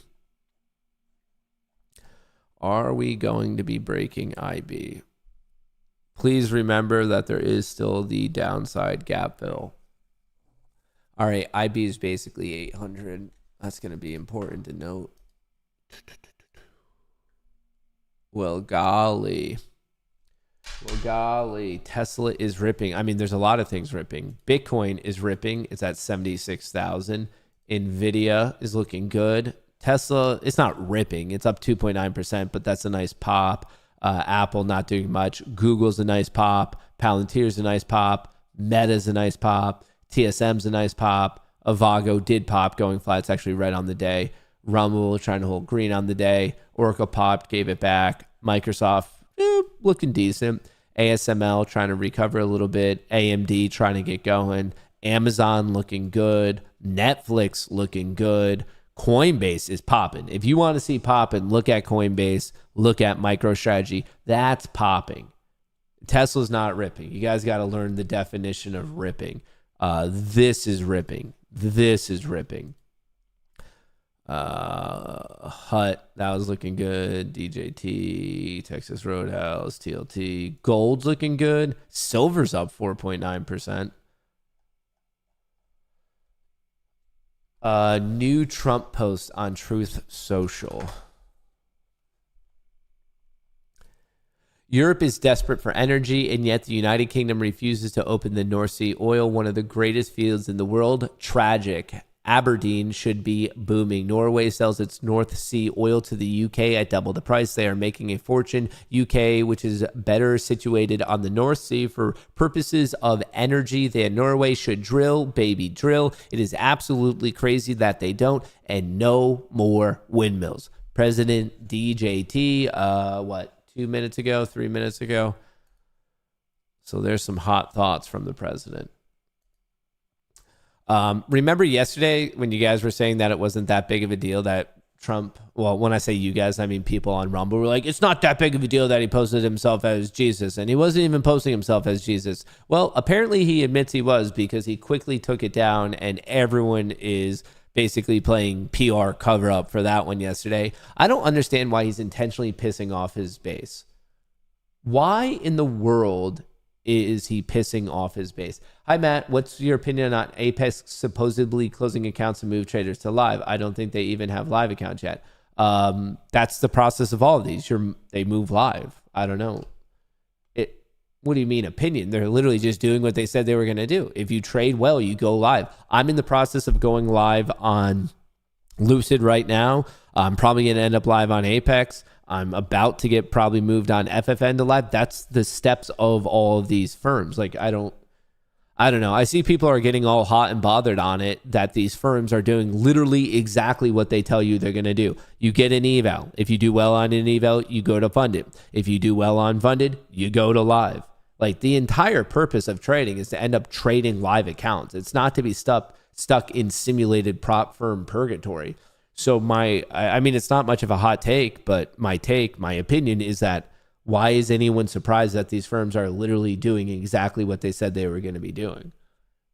I don't know. Because he no longer needs his base. Yeah, maybe that's why Trump's being like this. Also, in terms of political drama, Swalwell and Gonzalez to quit Congress after sexual misconduct claims. So this guy who was, I guess, giving away secrets to the Chinese and then also liked Brazilian prostitutes in his bedroom, decided that he is no longer going to be in Congress.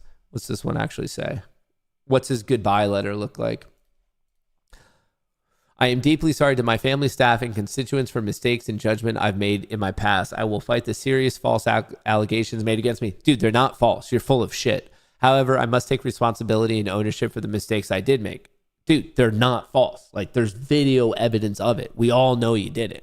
I'm aware of efforts to bring an immediate expulsion vote against me and other members. Expelling anyone in Congress without due process within days of an allegation being made is wrong. There's video evidence, but it's also wrong for my constituents to have me distracted from my duties. Therefore, I plan to resign my seat in Congress. I will work with my staff in the coming days to ensure they are able, in my absence, to serve the needs of the good people of the 14th Congressional District. Brother, trying to blame it on anyone else is fucking insane. Legitimately insane. Hundreds of traders getting moved live to Apex all at once. If it appears that you already been paid out before, Apex can move new account to live at their discretion, even before the account gets its first payout. Yeah, that's like, you agree to it. If you don't like that particular set of rules, go find a new prop firm. But people are just moving to live. When will people learn you don't have to run to social media with attention-seeking behaviors? Text context is impossible to interpret unless you're the writer. Leave a voice note instead. I had all my Apex accounts closed and moved to live, apparently. WTF. Since he failed to disclose or put in any of his answers to put into perspective, 40 individual separate payouts just made between March 10th and 19th for a total of $60K in SIM payouts, those in just 9 days before the invitation to trade live. Invitation was met with social media posts of WTF, not exactly what we are wanting to put real live money behind. Folks, live money is a good thing. We should all be attempting to scale up and get more trades behind more live money. That's the goal. Is if you're going to have a certain percentage return, you want that to hold on a bigger base capital. I agree with John here, but this idea of this framing it of like, they just closed my account. Like, no, you have to offer all of the context and like, whatever. Have some firms in the past done shady shit? Of course they have. But that doesn't mean you have to obfuscate like legitimate stories in the real time. What's the big downside of moving to live? I don't know. I mean, if you're getting the same amount of capital, I would say in this case, people have questions because not all the details of going live are quite yet known. So that's a fair thing of like, okay, I just need to know the details. But a live account is just a live account. Like trading is buying and selling are going to be the same thing. The amount it goes up and down is going to be the same thing.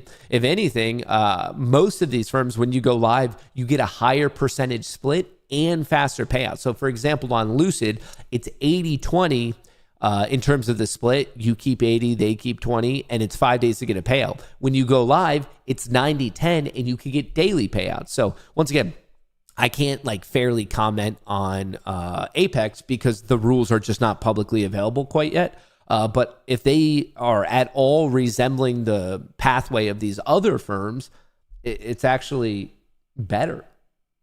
It's actually much better. Higher percentage cuts and faster payouts.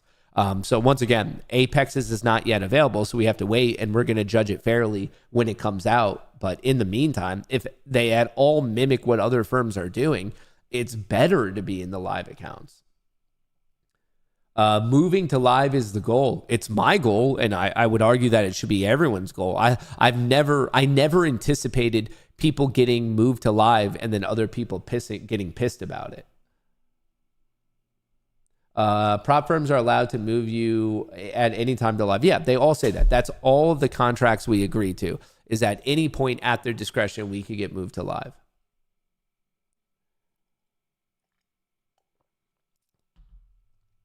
What streamers resist? It seems like most streamers resist going to live like it's a bad thing. Who? What? Name a streamer that is resisting going to live. Someone said it's testing 790. My stop's at break even. It's a riskless trade for me. But what about payouts being moved into a live account? Different firms handle that separately. Some of mine on Lucid, I got moved right after payout, and then other accounts at Lucid got moved right before a payout. So it doesn't seem as if there's any rhyme or reason with the relation to like the proximity in times to a payout. Because like I said, on Lucid, some of mine got moved right after payout. Like I got a payout, that I got that email, then the next email was, congrats, you're going live. And then other ones were about to get a payout, and I got the email right before the payout. So it doesn't seem like there's really much of a correlation in that particular realm of like the proximity to payout. It seems as if it's based on your actual trading, like the state of your account. But that's just a guess. But once again, someone said most streamers tend to resist going live. Who? Those people clearly don't read the contract all the way through. Yeah, most people don't. I seem to recall reading something about that, so your taxes would be different. No, I think you're still paid as a contractor. I don't think if you trade in a live account with these firms, I don't think you're getting paid out as capital gains. I think you're still getting paid out. Once again, that might be different from firm to firm, but for the ones that I've inquired with, you're still paid out as a contractor. So the taxes would not be different from SIMDA funded payouts versus real money payouts because you're still paid as a contractor. Does Live offer the same capital as eval SIMDA funded? It depends on the firm. All the firms handle it differently. It's not true across the board. LOL, what percentage of people that go on the prop firm just skip reading the terms and agreements? Yeah, I don't understand. I spend half my day reading these FAQs just to know all the rules and the setup. So just to do it blindly doesn't seem so good. You got to read the rules and understand what you are agreeing to. But like I said, if you want no daily loss limit, no consistency rule, and daily payouts from your prop account, take Profit Trader. And then from there, you could go to Pro Plus. And from Pro Plus, they also have Live, I believe, on top of that. So I have 7 of those accounts right now. I passed 1, 2, 3, 4, 5. So I passed 5 of the TPT, Take Profit Trader, TPT evals. And then I'm trading on 2 of their Pro accounts. These 2 down here, why I'm still trading them, once again, there is no consistency. If this is a runner of a day, I can run it up as much as I want. There's also daily payouts. If this runs enough, I could actually take a payout from them today. That is awesome. So in terms of reputable firms that have no consistency rule, no DLL, and the potential for daily payouts, Take Profit Trader is your only one. If you want to take advantage of that, code Goonie, 40% off, and never pay an activation fee. Never pay an activation fee. But you're risking your own money, not the prop's money. That's the drawback. No, when you go live with a firm, it's their money. You would never go live with a firm with it being your money, because why would you go with the firm? It's just your money. It's live capital with the firm. So all these, like, that's what I don't understand about people complaining about Apex. They're going live. It's still trading, except the risk is really on Apex because it's Apex's capital. So this idea of, I think you're completely misunderstanding it, Miracle Sports. Will you ever set up a self-funded account? I already am trading a self-funded account. I have actually multiple self-funded accounts. I every single day, well, I can't say every single day. Some days the trades are just not there. I'm trading my own funded accounts and the prop accounts. TPT is the best. It currently paid me $10,000. That's awesome, Supernova. Yeah, I mean, TPT is popular for a reason. The daily payouts with no consistency rule is obviously going to attract a lot of people. A lot of people.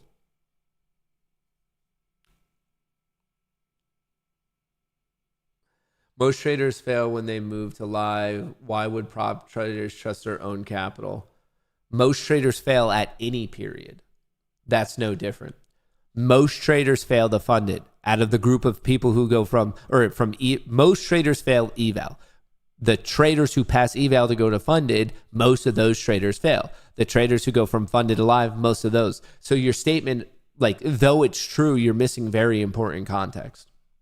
Most traders fail at every stage. When you go from stage to stage to stage, that new stage, a majority fail at that stage. So yes, your statement's true, but you're not understanding it mathematically. What's the advantage of a 150K TPT account versus 50? More drawdown, but the trade-off is you have to hit a higher profit target to get payouts. But for me, I always like to trade one NQ, which is really, really tough in the current environment with the amount of volatility with a 50K, because your drawdown is what, 2.5K, while with a 150K, you're allowed 4.5K. So you're basically doubling your drawdown. And since I'm always trading basically one NQ, or that's my goal, it's just more appropriate for me and my trading style. Not sure how Apex do it with TPT. When you go live, you first have to make at least 10K, then 5K as collateral when you do it. Yeah, that's common. I guess that was an incorrect statement on my part. You certainly have never been against live as far as I know. Maybe it's just my perception from bouncing around YouTube and hearing comments. Once again, what streamer is saying they're against live? I mean, I'm just asking because obviously those people are fucking stupid. But like, you have to understand, most people in this game are fucking stupid. Most people doing this sim to funded prop thing are just trying to market. They are not actual traders. If they had to live off their trading, they would not be making it. They would not be paying their bills. They would be on the street corner. Most of these people selling you a $6,500 fucking trendline course cannot trade. Most of these people teaching you ICT cannot fucking trade. These people are not net profitable traders, which is why I'm asking you, who doesn't want to go live? No shit, they don't want to go live because they're not traders. I swear, if there was a redistribution of codes for these prop firms only being used by people who are profitable, you would be aghast. You would be so fucking surprised to find out that a lot of these people with legitimate followings are nowhere close to being profitable. They're nowhere close to it. And they're just marketers. That's all they are. They are just marketers.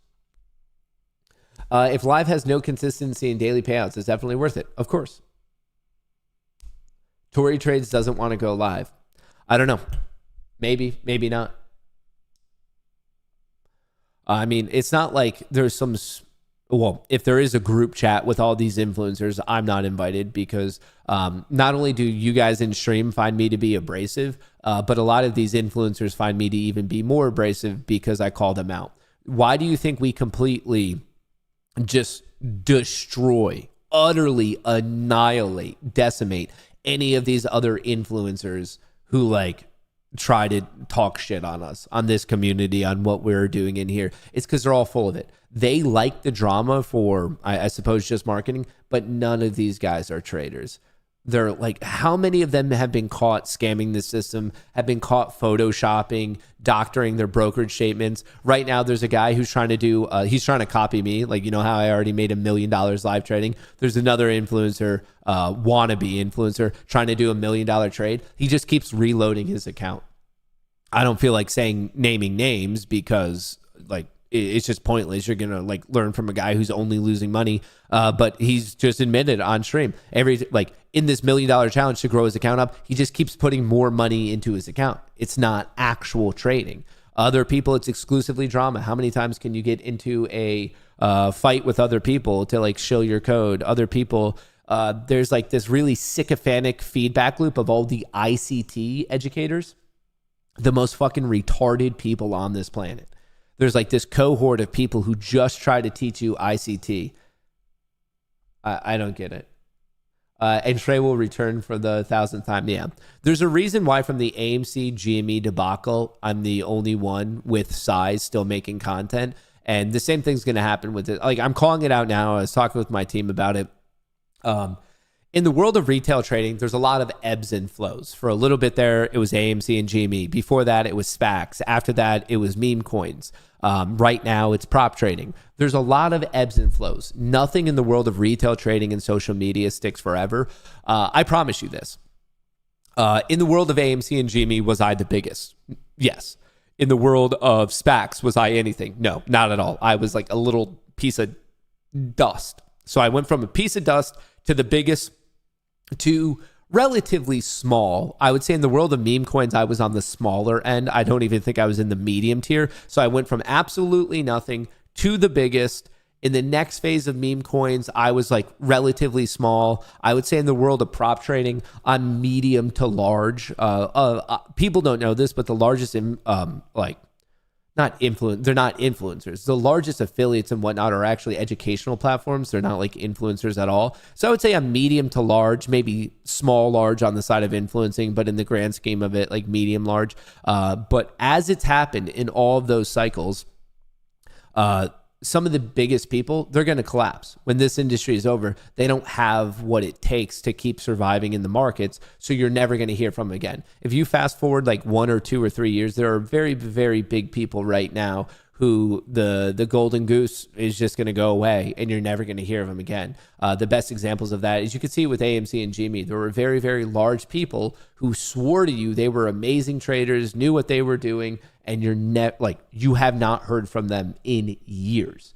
That's going to happen again in this industry. I promise you that. There's a lot of people cosplaying as traders and they're trying to make their money while they can and like whatever. If they do it, I don't really care. I don't like when they're lying. I don't like when they're teaching people actively bad habits. But it just is what it is. But if you fast forward a year or two, I promise you, we're still going to be here. We're going to go on to whatever the next phase is, and we're going to master that market the exact same way we've mastered all the previous markets, and we're going to move on with our life, and we're going to continue to find edge in the market, because no matter what the market is, no matter what the hype cycle is, no matter what the vibe is, it always comes back to pure math. If you have a decent understanding of math and can understand Bayesian probabilities, conditional probabilities, and really just the rudimentary concepts of risk and reward, you will survive in this game. And that's really what sets the Goonie community apart, is like we're always just attacking the market in just pure mathematical concepts. And that's how we can continue to survive all these different chapters, all these different waves, because at the end of the day, the market is just math. That's all it is. So if you can apply basic statistics to the market, well, that's exactly how you continue to make thousands of dollars. Now, if you ask me about prop trading, I hope it stays around for a while because I find it actually really, really to be fun. Prior to this, I traded futures, but I was mainly swinging futures over multiple days. I've never really gotten into day trading futures until the prop firm. So it took me a while to figure it out. It took me, 6 months, 8 months, 12 months. But ever since then, we just started ripping it. And whatever, I'm going to ride this rocket as long as I can. I'm looking for my $1 million payout.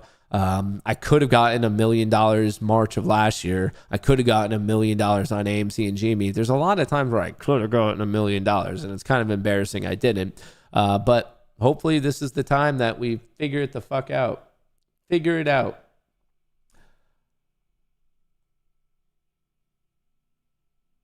No, don't. I'm just going to sign up for Matt's Discord and just do everything he does and become a millionaire like him. No, don't. 100% do not do that. If you are signing up for the Discord and you're like, I'm just going to copy either Matt or someone else in there, you're going to end up losing you money. Like, I'm giving you the warning now. I'm promising you this now.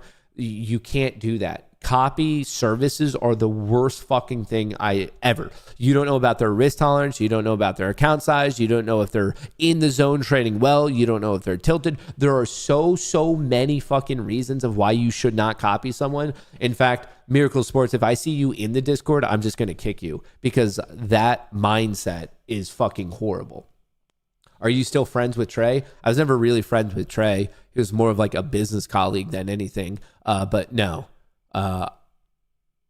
Actually, what was my last tweet or my last text to him ever was pretty funny.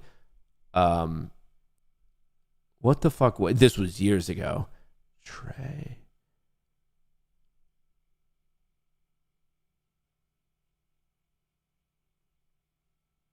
My last text ever to him, August 23rd, 2022, 7:15 p.m. Don't make videos about me and lie about my stance. Really scummy move. That was my last text ever. August 23rd, 2022. Don't make videos about me and lie about my stance. Really scummy move. How, if you're profitable, why wouldn't I be profitable? For every reason I just listed. And I can already tell you're just too fucking stupid to make it. So, once again, if I see you join, I'm kicking you. I literally just gave you the mathematical explanation. If you copy someone else's trade, but don't have their exact account size, exact risk tolerance, and know what's going on in their brain, know if they are hedging, not hedging, that's how. But copy signal services are fucking stupid, and it's definitely something I never want to be in. Did he apologize? No, he never responded because he's a fucking pussy, dude. But he also, he ruined his life. And then I like how dipshits try to let him back in the community because he, allegedly found God, which, whatever. I'm not here to bash anyone for finding God, but does anyone find it weird that everyone just uses that as an excuse of, they do something kind of, fucking horrible, and they're like, no, it's okay now because I found God. I feel like a lot of people who are allegedly finding Jesus for salvation are actually completely full of fucking shit.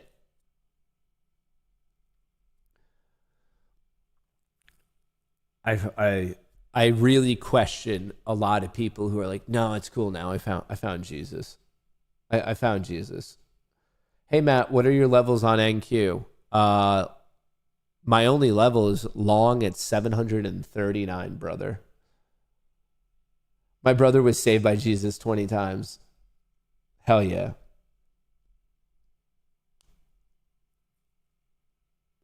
I haven't watched you since GME days. Did you have kids since then? No, I am childless. Your face has changed to a dad face.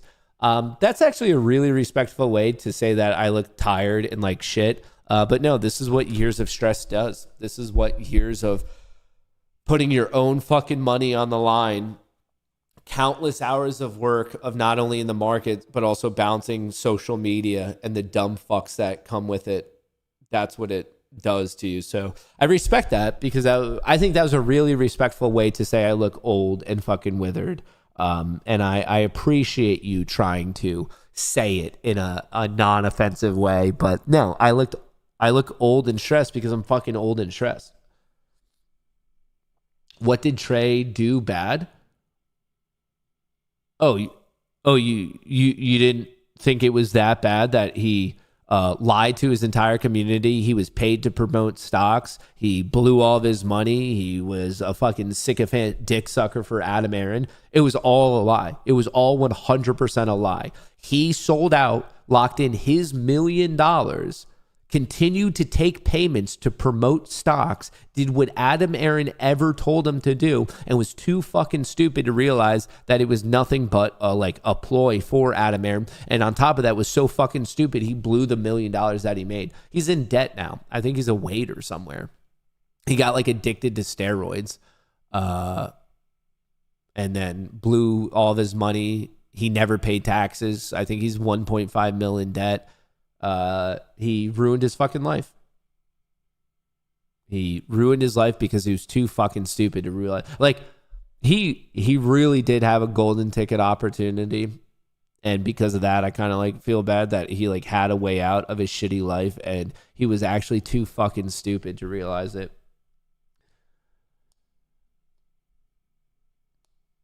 What about Matt Cowart? Oh, 100% a scam artist. Without like, it's all out there. Like this is not, I guess, subjective opinion on it. It's objective evidence that it's just a scam artist. He has been changing his name to try to hide all the stuff he did in the past. Like, he steals other people's names on social media, so their piece, like their, I guess, work in social media can hide what he's done in the past. Like, Trader's Paradise is a previous person. He stole that name. Trades by Matt is another name. He goes through and takes other people's name because whenever people catch him for doing something bad, he changes his name to hide what he's done in the past. He somehow like talked his girlfriend's legal firm into funding his account, and he blew it out within a year. I think like a 99% loss.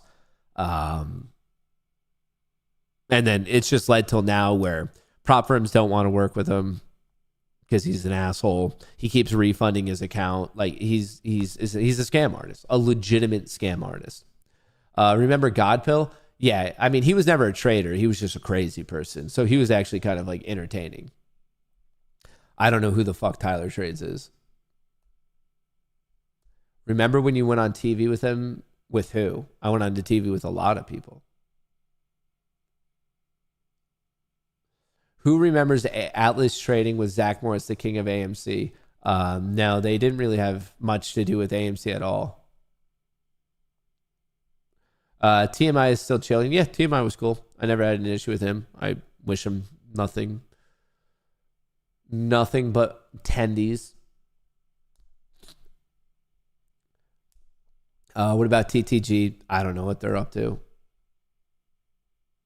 Andrew Mo Money was the best. He was such a pussy.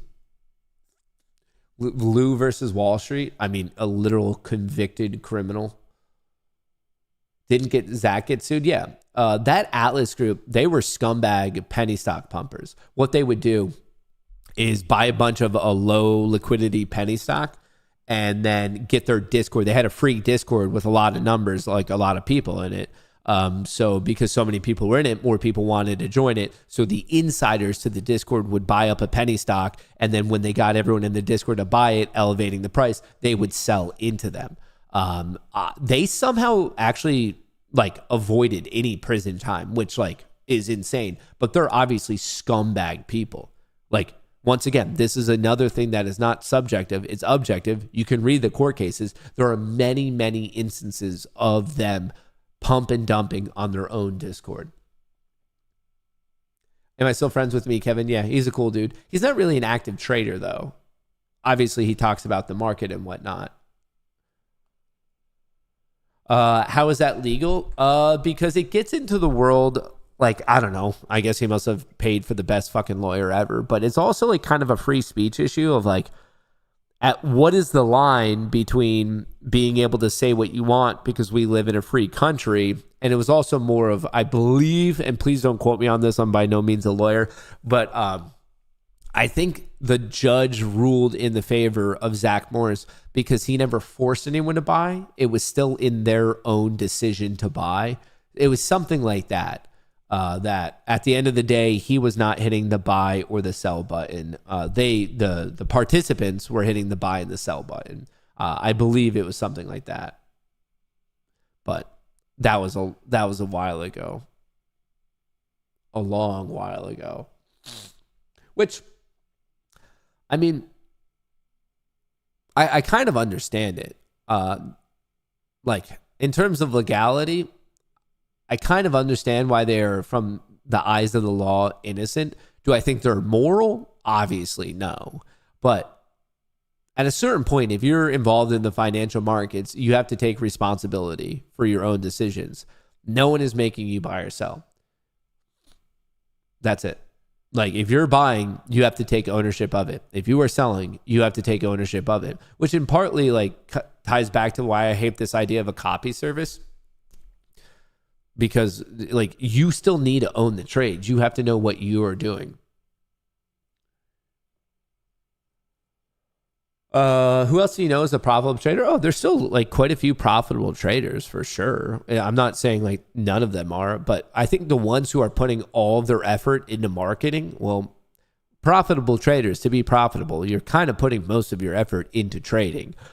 You could just tell from like the marketing tactics, like the scammy ones. Like, it's really not that obvious, or it's actually pretty obvious based on, I don't know. Dude, there's people trying to teach you how to trade futures, and they don't even know what a futures contract is. There's a viral clip of a chick. The guy's like, oh, what is a futures contract? She's like, I don't know.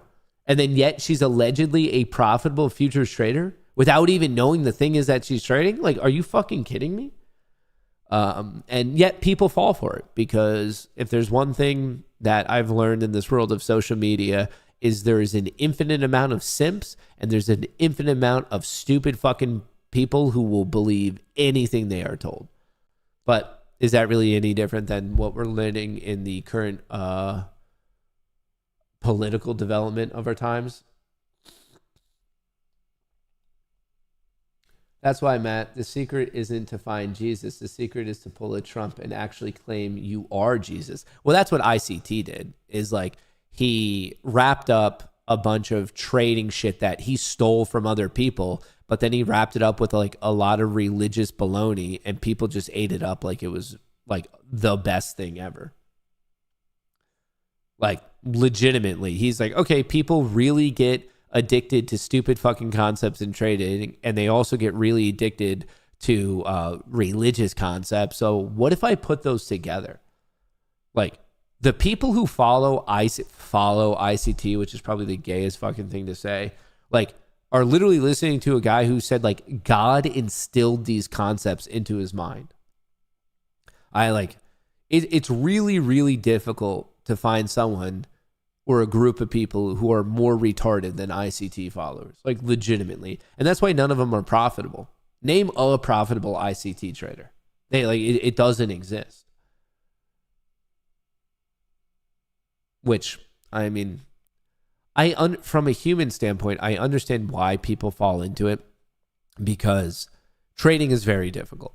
So when you're trading, and it just doesn't work out, you want there to be other stuff to explain why it's not working. And you're like, okay, I need to learn this. And okay, it's still not working, so I need to learn this and this and this and this and this. So it makes it feel like there's like this giant thing that you need to keep kind of climbing up the stairs and learn more and more and more. Do I want to close this now and just be at 3K on the day? That feels like not a bad job. I'm at 2.9. So if I get out at 70, I might just end it here. Order submitted. Let's see if it bounces back up to 70. And I'm just doing that for the psychological level of 3,000.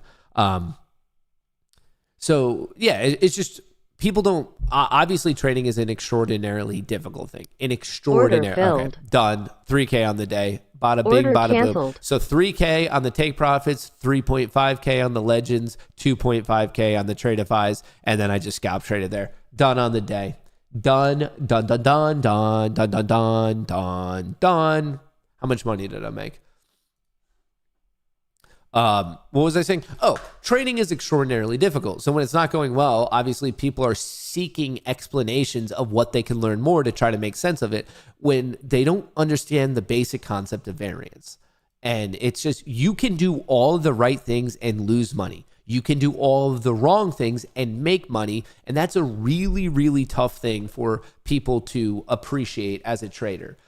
People who have a background in poker, in sports gambling, they understand the idea of like variance. They understand you could do the wrong thing and make money. They understand you could do the right thing and still lose money. But a lot of people don't come from that type of a background. So you have to accept that sometimes it's just not going to go right. Sometimes it's just meant to go wrong. Or other times you could do everything wrong and somehow you're going to get lucky, but that doesn't make it a good trade.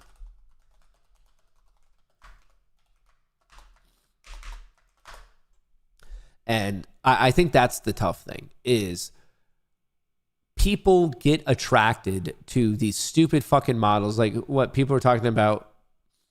I don't know. I'm just going to make my own model. Okay, I made 36,000 today. 36,000 locked in, chit-chatting with you guys. Not a bad day, especially when I'm 36K and I'm basically only trading on 12 accounts because obviously this $50 was just scalp trading. Tradeifys past those 5. These are funded and these are funded. So I maxed out my legends on the day. Actually, the only accounts I could continue to trade are literally just these two because I maxed out my legends. I passed my Tradeifys. I'm already done with take profit. I literally can only trade these two if I want to, but why? I already made 3K. It seems like you never lose. Oh, dude, I lose. No, I lose. I'm about a 50-50 trader. The way I am net profitable is I do everything in my power if I'm trading well to keep my losses small. When I am in that 50% bucket, I want to make them as small as possible. When I'm in the winning 50% bucket, I want to make it as big as I possibly can. In terms of my hit rate, I think I'm right about 55% of the time. Like it's definitely not 60%. It's about 55-ish. Depending on the month, depending on what's going on. The key is when you're right, make it count. When you are wrong, try to make it the least painful wrong you can possibly be. That's the trick. The market is normally distributed. For my financial math nerds, it's a Gaussian distribution. Where's paint? Oh, fuck. I don't have much time, but this is actually an important concept. If you look at, okay, say these are returns, and this is like, I don't know, 0.5%, and then this is like 1%, something like that. But these are increasing returns for gains. This is break even, and then these are losses, like just the market going down. If you map out the data, it looks like that. It's a Gaussian distribution. Half the time you are going up, and obviously a little bit up is a lot more popular than a lot of bit up. This is the tail. And then the other half of the time, it's almost perfectly normally distributed. It doesn't matter if you are looking at the 1 minute, the 5 minute, the 3 minute, the 10 minute, the 30 minute, the 15 minute, the 1 hour, the 4 hour. It looks like this.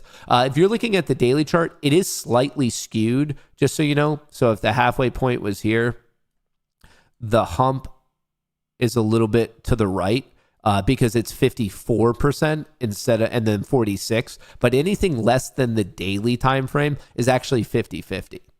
So this is a bell curve. It's a Gaussian distribution, a normal distribution. This is the data of the market. Intraday trading is a 50-50 game. If you're trading the daily chart for the S&P 500, for the NASDAQ, for the Russell, you have a slight edge to be a bull. There's about a 4% edge, about roughly.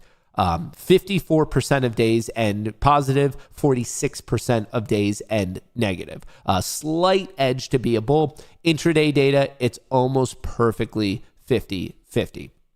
So do whatever you want with this information. I really don't fucking care. I'm not your mom. But what you need to know about this is if you are in this bucket of being wrong, you want to make it as small as possible. If you are in this bucket of being right, you want to make it as large as possible. Hence why I like being a trend following trader. Is that the only way to attack the market? No, you could be a mean reverting trader. There's many ways to do it. I'm just letting you know about how I do it. This is the framework with which I approach the market. Obviously, dude, whatever floats your goat, man, you should do what you think is best for you. I'm just letting you know about how in the long run, I've been able to be net profitable because of that tactic. Am I right on every trade? No, I'm literally wrong on every other trade. I just try to keep the wrong ones as small as I can, and I try to make the right ones as right as I can. Pardon me. But anyway, before I let you guys go, obviously shout out to Take Profit Trader, TBT, daily payouts, no consistency rule, no daily loss limit. That's pretty sick. Better than that is 40% off and no activation fee. So you get 40% off the eval. And then when you pass the eval, you don't have to pay anything to go up to the pro account. So if you want to try it out, I think you're really going to like it. Use that code Goonie. If you want to trade with me, we trade options, we trade futures, and we basically just discuss a lot of math, or a lot of the times we already made our money on the day. We just like bullshit in there. So just a community of like-minded traders. So that's what I have for you on the day. I have a couple meetings and whatnot that I have to take. So I hope you are crushing the day. I hope you're making a shitload of money. I hope you are rolling in dough today. But overall, a pretty solid day. I appreciate all the good vibes. I'll catch you guys on the flippity flip. Yeah, we'll be posting content later on today and then streaming once again tomorrow. Peace.